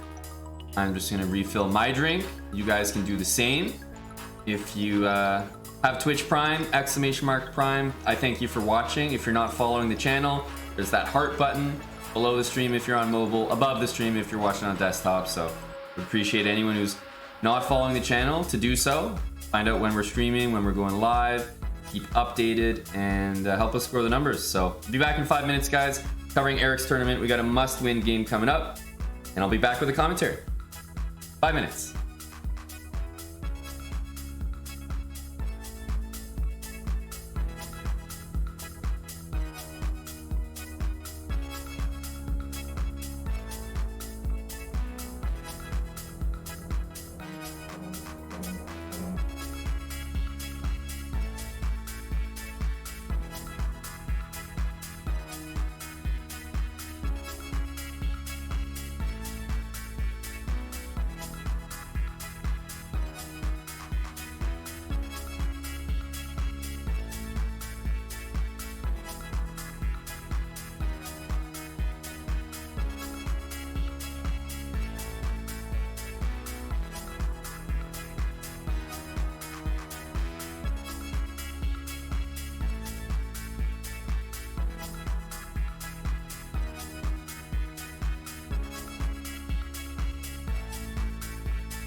All right, here we go. Game just started.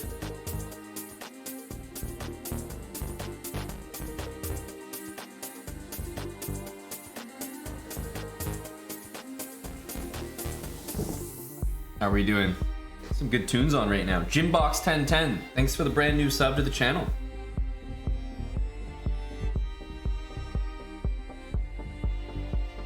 Everyone get their refills. Currently 1 out of 3. Must win game for Eric here.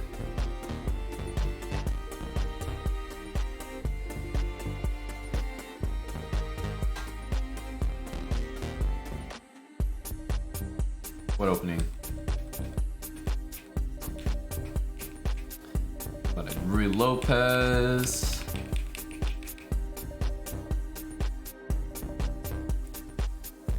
C takes, yeah. Okay, there's an imbalance. Yay.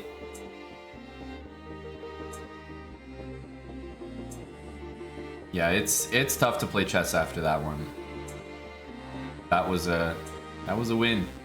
That last game.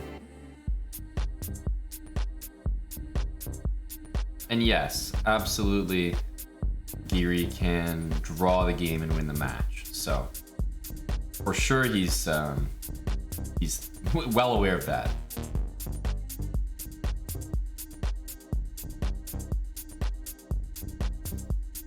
Yeah, it's a must-win game, so you'll probably see Eric looking to take a little bit more risk than usual.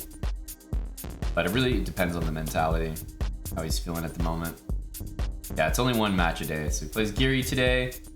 Be done after this game, unless he wins. Then there'll be tie breaks. But every day concludes with one result. One match and one result.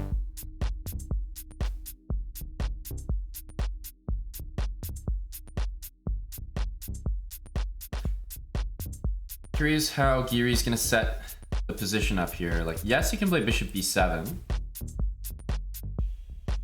Looks very logical, but even developing the bishop on that diagonal was possible, I think. This knight on a7 makes a strange impression. Like, it's really not great. It was to play this move to stop knight c4, but knight on a7 is not a good piece. This knight might want to make a journey to f4. Yeah, Eric plays all his games no matter what. So there'll never be a situation where he doesn't play the next round based on his previous round's result. It's a round robin, so everyone plays everyone. Final round, final match will be on April 28th. Chill chess, absolutely we want to play this move. For sure, you know. A knight coming to this square always means you think of the move g3, which means you think of a bishop there. Definitely.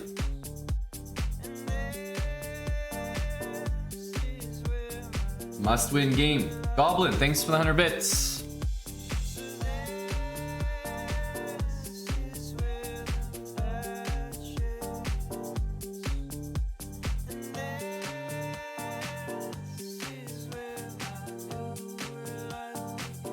Okay, c5. There's not even time for knight b3. because this pawn is loose.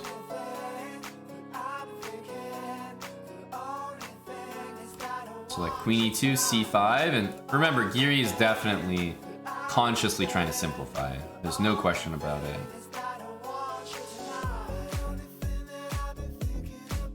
Where can you see results? Probably right here, chess.com/events. This page here. Results right there. But yeah, chess.com/events should have everything.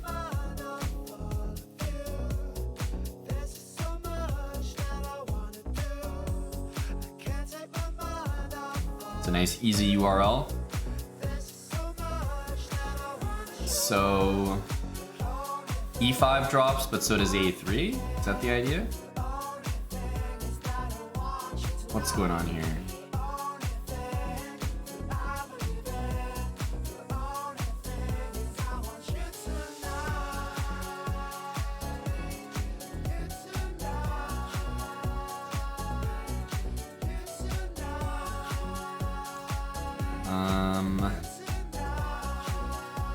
I'm just wondering if things can be taken. I don't believe so. So let's say here and here.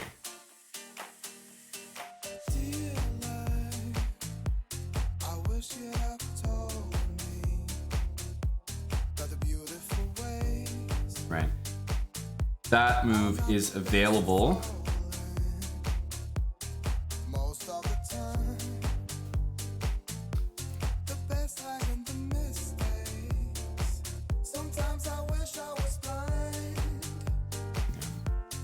That'll win material.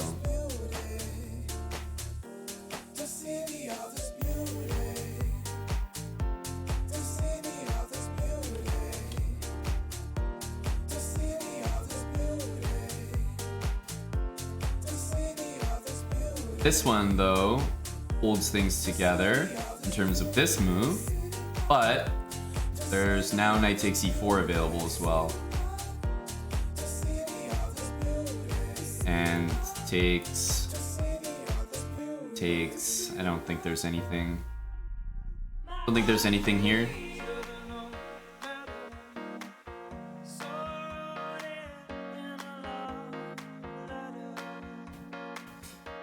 Why isn't rook takes c1 working? Oh, the rook's just hanging in all these lines.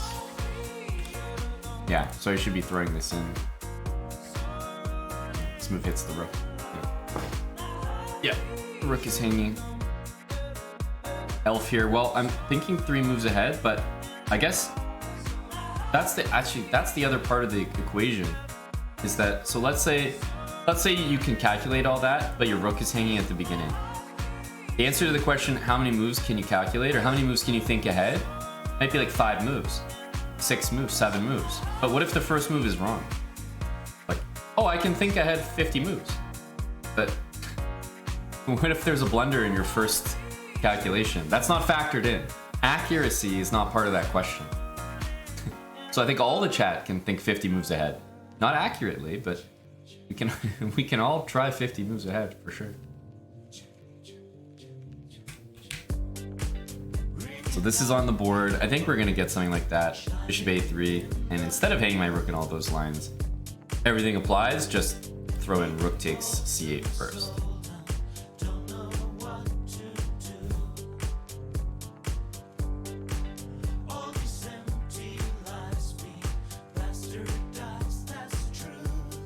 And yeah, I wasn't liking any of them because everything just trades off. So makes sense to try to keep some life in the position with rook a1.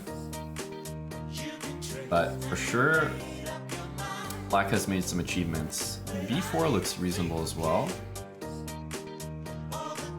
White needs to move this bishop, I think, and play for e5.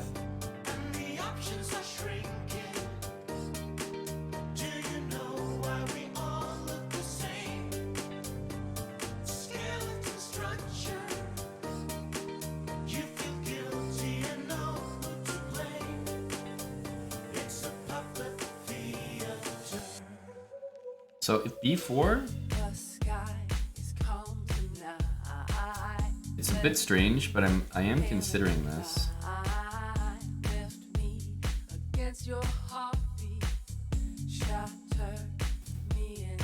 queen e6, then bishop h7, knight g5, and if some move like this or this, then I was trying to play bishop here, but it's not really anything.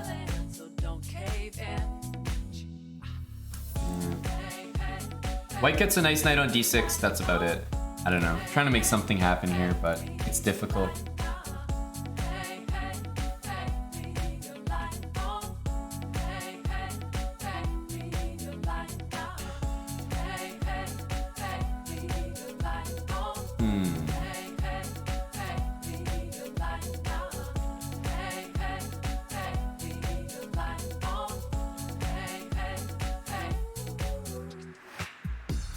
I feel like b4 is the most natural. Oh, I'm missing a rather obvious looking move. I know he has knight b5, but still, this is a rather obvious move that I'm not playing. Knight c4 just threatens all sorts of things. This looks like the right idea. So if not b4, then this is another one.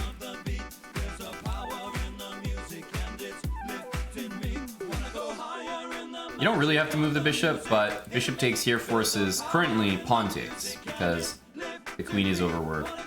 So assuming you want to prevent that, you would go here.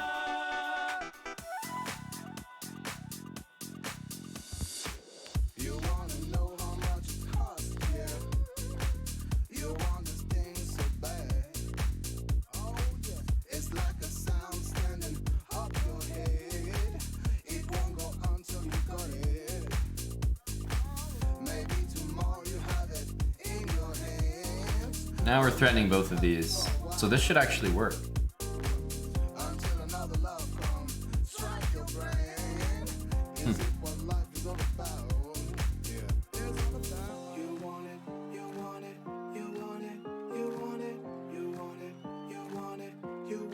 Bishop b4 was played.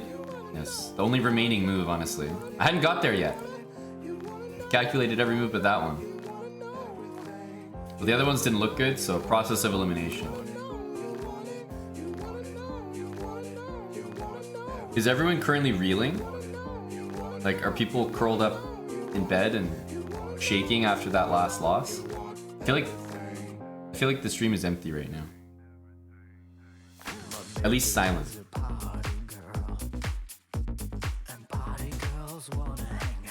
I think a lot of people are comatose at the moment.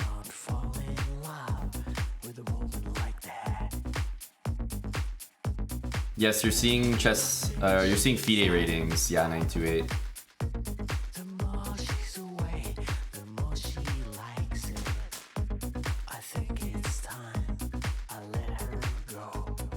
Would you look at that, guys? Eric did what I was talking about. The main reason that I would consider giving up the bishop pair here is number one, there's an idea to take on b5, so maybe we can win that pawn. I don't truly think that's it though. We need to win. So in order to win, I need some sort of imbalance. At least this is an imbalance. So giving up bishop for knight, and then immediately executing the plan, which I always remind you guys, dealing with two bishops, trade off your bishop for the bishop of the same color. So I think he's trying to go like that. Yes, they are a handlebar society. Yeah, you'll always have better winning chances when you got some kind of imbalance, but it's tough. Especially because bishop e4 here, now that this bishop is on b4, they can even just take. And I mean, like, what's going on here? So, because of that, Eric plays knight e4, because if you trade this and this, like if with bishop e4, there's just nothing left in the position.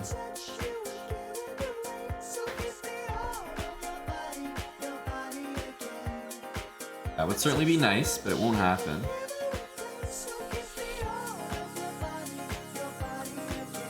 I don't know what Eric's listening to.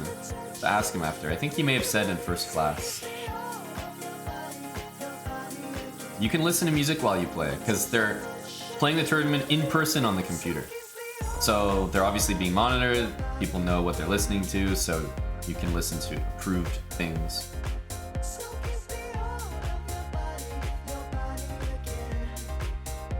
Mitch, what about you? Thanks for the 7 months with Prime.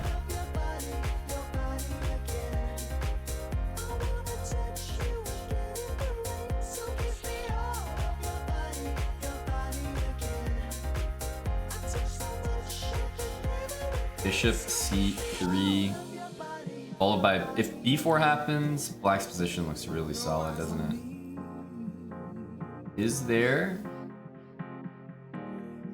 a trick?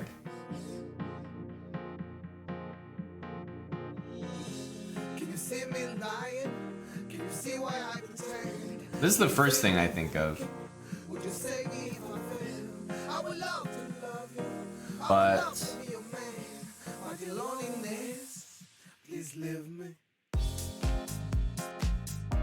huh.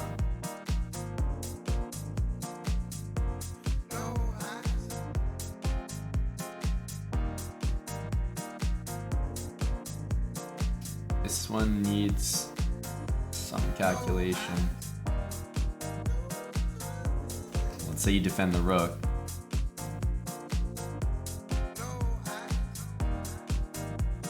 This one looks okay, doesn't it? Yeah, maybe you can just defend the rook. Feels bad, man. Maybe there's a lot of ways out of it, but if this works, like if this one works, then there's really nothing. If you can even hang the knight and still play it, then you truly have nothing. So there's probably other moves that deal with this, but that's the caveman approach. Queen move attacks the knight. If you can leave the knight hanging, then the move definitely sucks.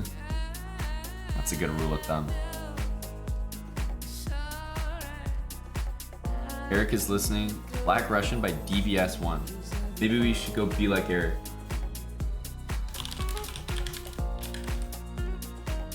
Maybe we can go listen to Eric's song. We can be Eric. We can be Eric Hansen. We're currently vibing to the exact same music.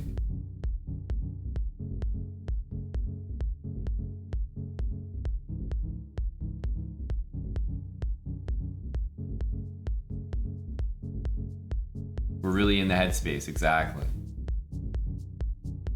I'm even wearing the same headphones as Eric. You guys aren't doing that.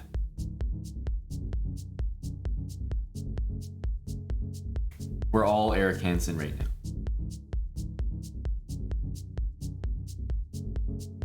Oh, you are? Okay, my bad. I didn't realize. You guys are all wearing the same headphones? We're all wearing the exact same headphones right now? That's exciting.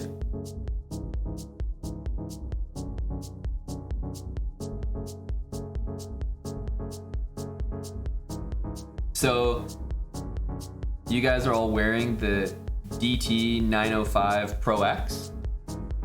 You guys are all wearing those ones?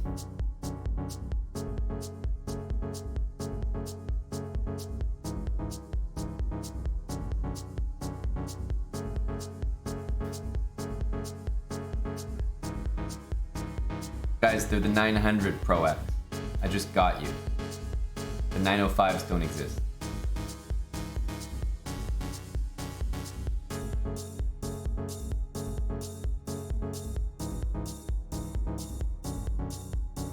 Shame on all of you.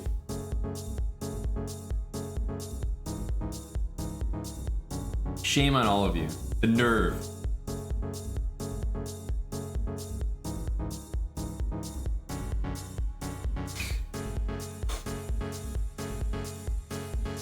Well, actually, I thought you just misspoke. I didn't want to correct you. Because obviously you have early onset Alzheimer's. I didn't want to offend you.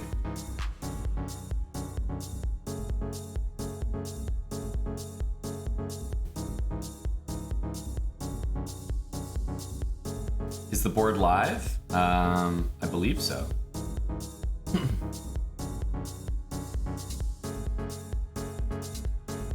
Yep. He's playing it. I mean, it's not like it's not a bad move or anything, but I just don't think it works the way that you want it to. This is the threat, and then that's the other threat. B4 to me looked fine. I know queen c5 also looks available. Protects the rook.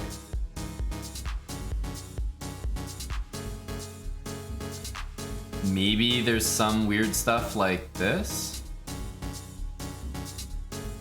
I don't know. Attacking this and maybe trying to play queen h4 next. Like queen c4 is too strong. Stops both of them. Nah. I don't know. I don't know. Even queen f5. There's no queen h3. I'm just grasping at straws here, like trying to find something. High five, thanks for the 40 months with Prime. Mitch, what about you? Thanks again. And Jerky's Mini, appreciate the 13 months. Milad96, honestly, yes is the answer to your question. Eric traveled to Norway to play on a computer. Honestly, bro, yes.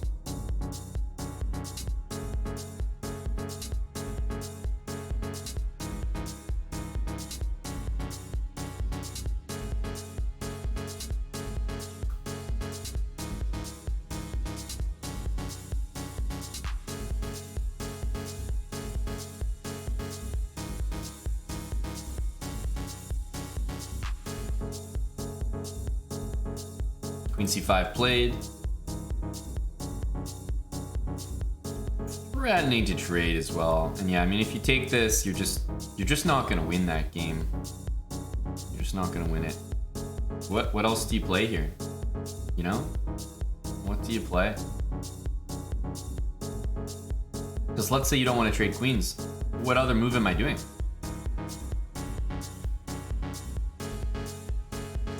This?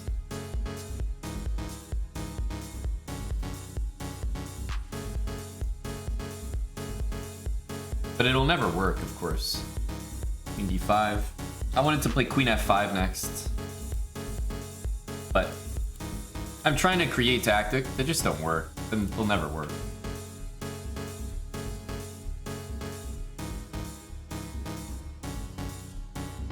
This is the only other move I'm like thinking of. Number one, maybe the king can go here, but even this move, I just don't see it working. That square's not available. Even this can be played.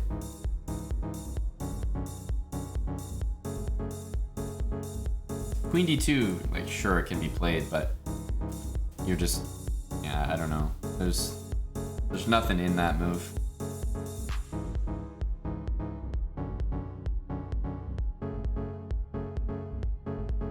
I don't see anything. It's a very difficult thing to do, to beat a very strong chess player on demand. Queen e2, yeah, can certainly be played, but you just have to remember, like, the previous move was queen from e2 to e3. So black got this move in for you to just go back. I mean, nothing's really happening there. So yeah, I don't know. I don't have much to recommend here. It looks pretty dead. Knight d4, yeah, knight d4 is a thing for sure. Rook d8. What happens there?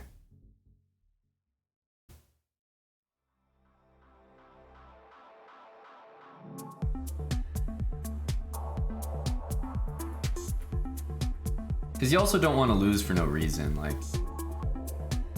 if Eric plays too recklessly and it's not, I don't know, like not even sound, then you just kind of lose. And there's why lose? So I would only take a risk in a game like this if I actually saw a real chance to try to win, even though I knew I was worse, or I'd sacrifice something. But if I don't even see a real chance to win, then I wouldn't necessarily play it. So that's all. Knight d4 looks like the best try though. All the other queen moves kind of suck. And there's still some poison here. There's still some tricks. You know, there's still this like pin here. Oh, nice. He did play it. Yet knight d4 is on the board. 4 is on the board. Definitely looks sketchy though, right? Just 2 pieces in the middle, both pinned.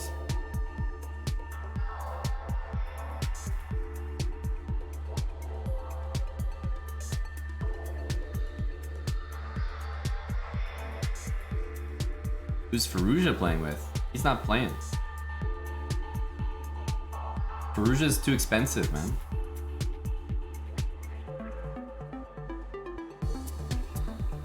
Knight c6. So this is kind of what I was talking about. Like, with all these pins, eventually you just go here.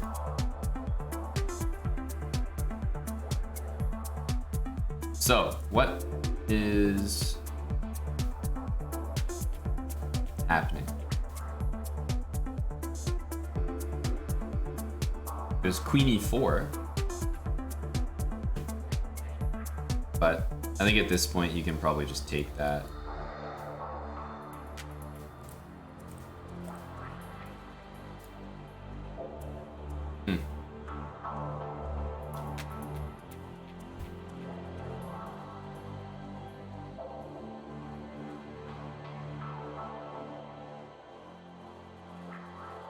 I don't think there's any tricks here.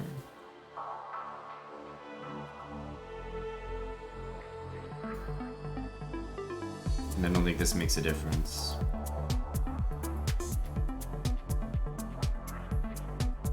You certainly don't want this. That'd be the worst of all of the options.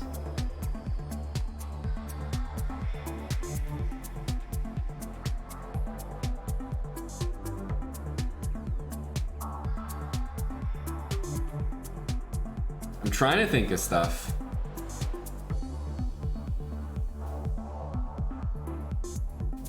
Neither of these moves really do much because you can just take... Eric's expression right now is exactly how I feel. Just kind of like, you know, what can I do? It's just...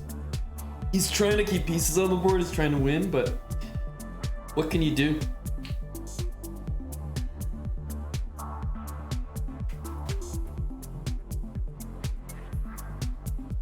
Hey, Rev Prof Patrick. Bishop takes h7. Yeah, but then what? I don't see anything there.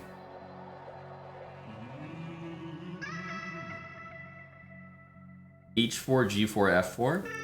Well, the problem with these moves, Irish Frank, is in this position, if I let you have these 3 moves for free, and then it was still your turn, your position would be worse than when you started.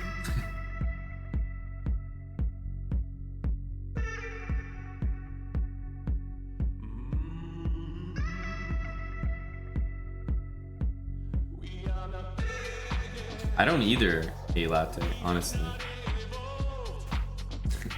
I don't either.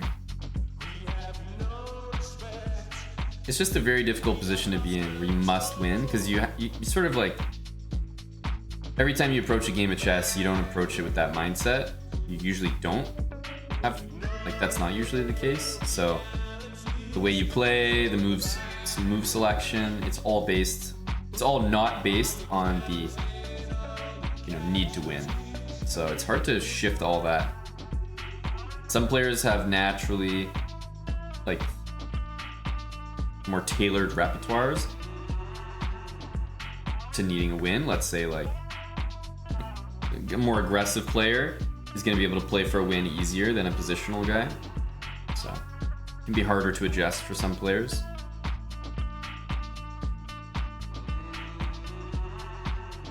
Yeah, he certainly is Captain Micmac, but I'm not seeing anything myself.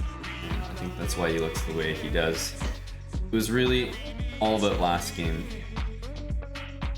It was really all about last game. Knight takes b5. King takes e3. Drops a piece. Knight takes c6. Everything drops something. Or, not necessarily drops something, but nothing really works.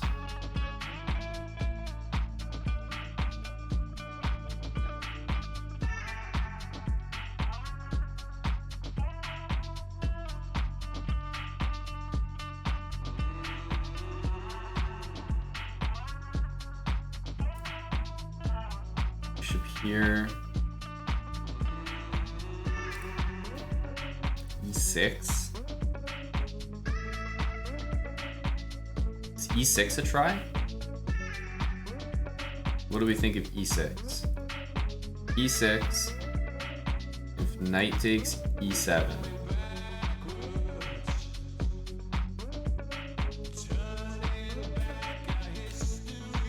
Queen takes oh no, I wanted to play E7 and you can't play knight takes. You can play queen takes and it covers E8. Well, I got nothing then, boys. I got nothing then. Tank empty.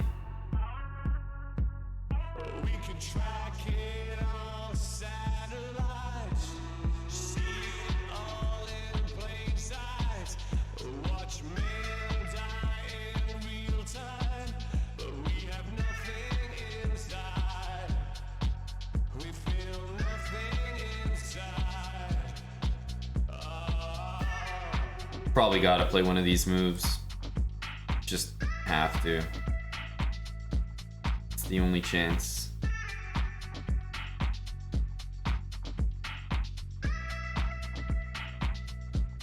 Yeah, there's no queen h3 unfortunately, Abadan. Even if that, I don't know. It's all nonsense, of course. I'm calculating things that I know don't work. Just hopeful that they do.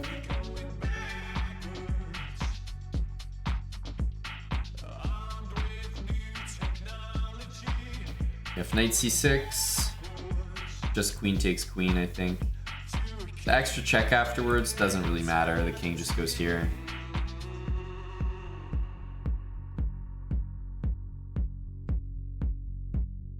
Knight f5. You just trade the queens and lose the piece. That's the problem.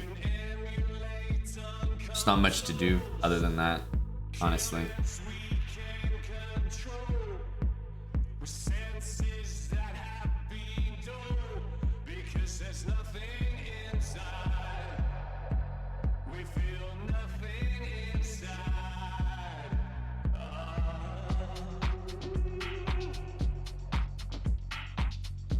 Takes.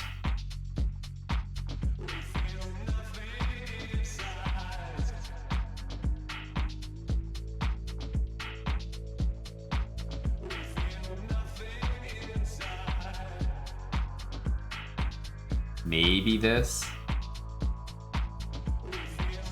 but this is pretty rough.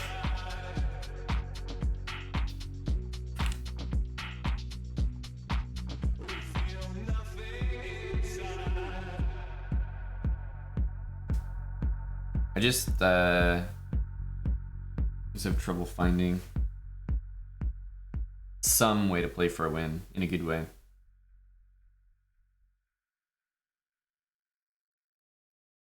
The knight can be tricky, yeah, definitely, but I find it hard to believe there.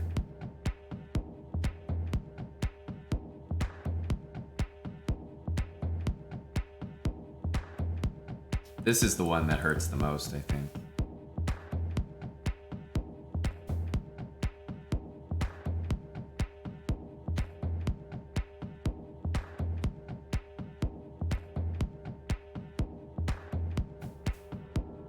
I'm seeing some ideas, but it's really, really marginal. It's really marginal. The best I can see is Eric like temporarily holding on to one extra pawn for one half a move. Like it's really rough. Oh, he just takes it back. Yeah, well then he has some attempts. I think he's gonna hang on to these guys for one move. Takes. Takes. And then just what, G6.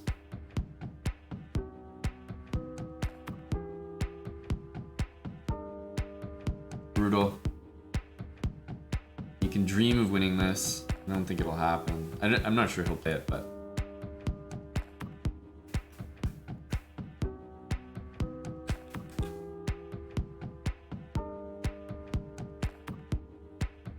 Also, king f8 maybe is a better move.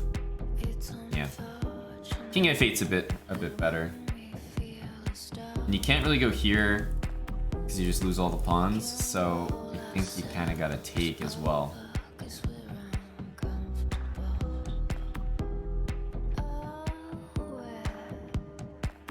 But taking is just so brutal. Because if king f2, rook c5 makes an immediate draw.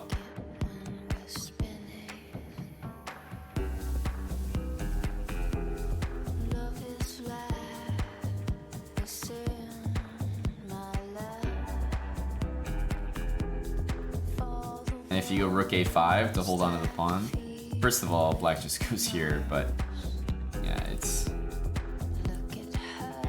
I believe rook c5 is just a draw. There's nothing to do here. Last game was the chance, but yeah, I mean, there's nothing to do. It is just a draw.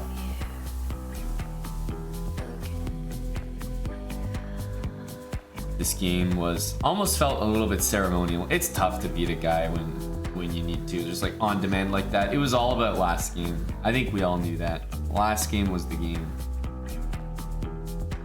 Yeah, it's just hard to beat Geary, period. You know?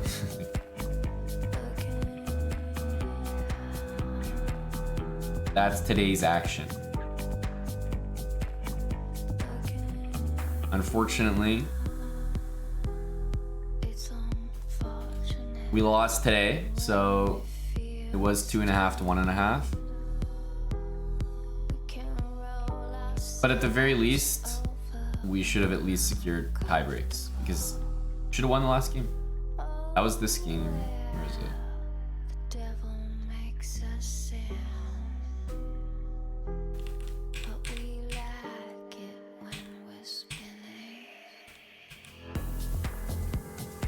Because he was setting this up beautifully, and even here you can play a bit more safe to not allow this, but yeah.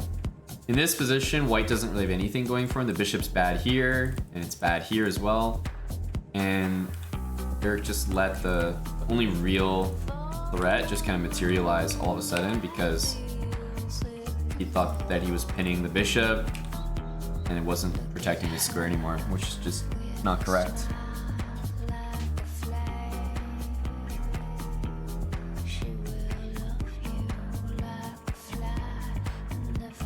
I think so, FK gone.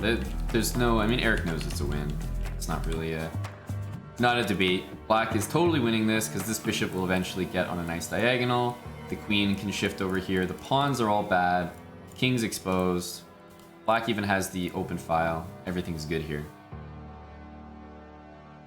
Everything is good here. Eric might be chatting with Geary right now, I think. Or it could be anyone, but normal for opponents to chat after the game.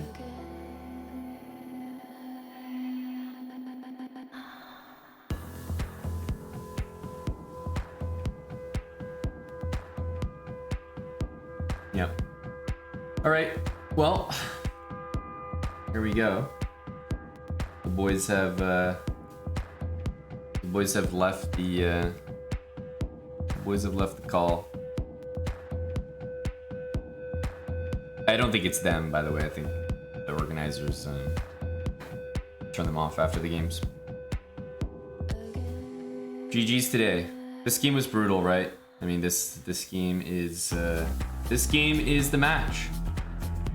It was really nice, start to finish. Maneuvering game, knight g4, knight f4. It's really well put together. Queen maneuvers. It's a real shame. The whole game was beautiful.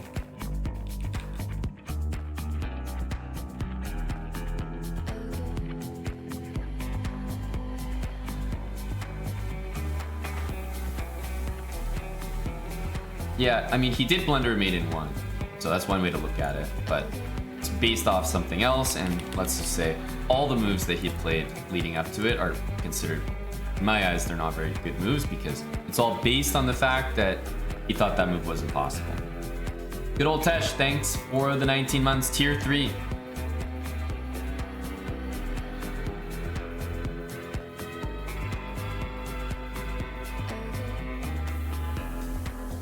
It's good old Tesh.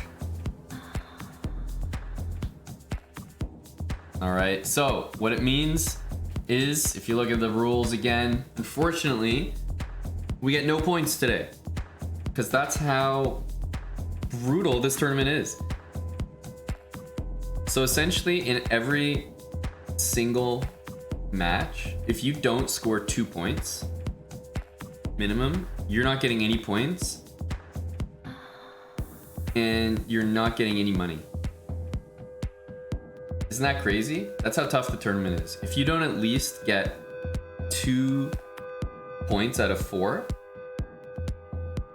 you get no money and no points. Let's say that happens every single match. You get no money, no points for the whole tournament. Brutal.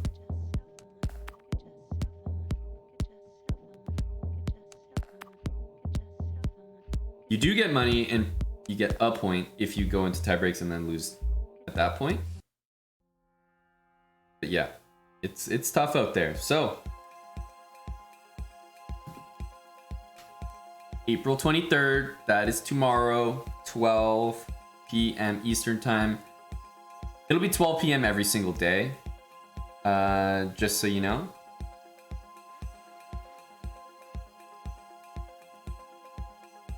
So I'll be streaming before 12 p.m. We'll have the stream on. Jordan van Vreest is tomorrow's match, and I can also tell you that for tomorrow's commentary and for Sunday's commentary, Sunday? Yeah, Sunday.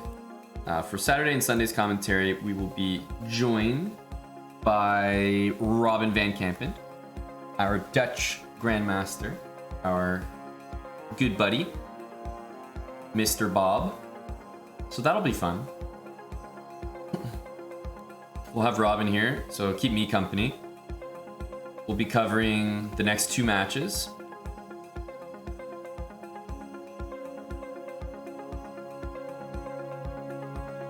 And I'll be here commentating all of them, though, till the end of the event. It's a week long. You play against every player. There's 8 players in the tournament, so 1 week of chess. Is Chekmanarov going to be on for commentary? Well, Chekmanarov, I think, was recently outplayed by 800 on stream, so I don't think so, no.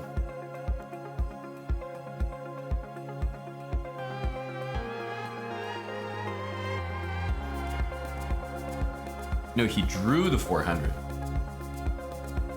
But I don't believe in that game he was readily outplayed. I saw another game where he was actually just outplayed by an 800. I'm not talking about that game. I'm talking about a game I saw where the 800 just played better chess.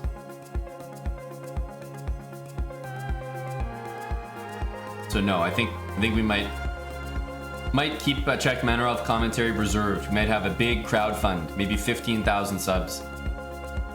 We get Chekmanarov in here.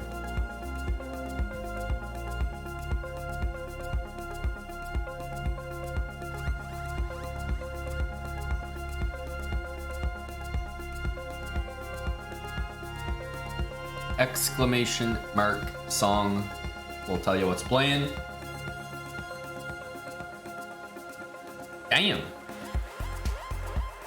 Damn. That's a really disappointing day. Can't sugarcoat it, and we don't normally do that here. Eric should have won this game, and who knows if he would have won the match. You can't just say like, oh, you would have won the match. He threw it away. He definitely threw it away, but that was not a guarantee. Going to tie breaks was a guarantee, though, if he had converted this. But it's just a shame, you know, when you play a nice game start to finish like this, to not, you know, cherry on top, get that win, or at least a draw or something. Anish really escaped here. Carlson played f3, that's right. A lot of things happened here. A lot of things happened. So, not sure what the plan is for later. Might get the stream on again, but I got some things to do, guys, so I am gonna cut out for now. Stream will be on at 12 p.m. Eastern every day for the next week. And on top of that, I'll probably be streaming in the evening, so might rip the stream on later tonight as well as tomorrow night. Don't worry, we're gonna keep the regular streams active. It won't just be commentary, but I have to take care of some things here in the afternoon. All right, so take care. Thank you for watching. Unfortunate finish, guys. Really unfortunate. We'll be back tomorrow with another game. And don't worry, it's not just gonna be commentary. So I will see you guys back here over the next week. Not just for the commentary, but we'll keep our regular streams going. Thank you guys for the support. I know Eric appreciates it, even though he's in no mood to say so right now, but he definitely appreciates the support. He likes to get nice messages cheering him on, and he always notices how many people are watching and who's chatting. Stuff like that means a lot. So keep tuning in, keep supporting. We're gonna try to get a win tomorrow. Take care, guys. We'll send the raid off, and I will see you guys a little bit later. Bye, guys.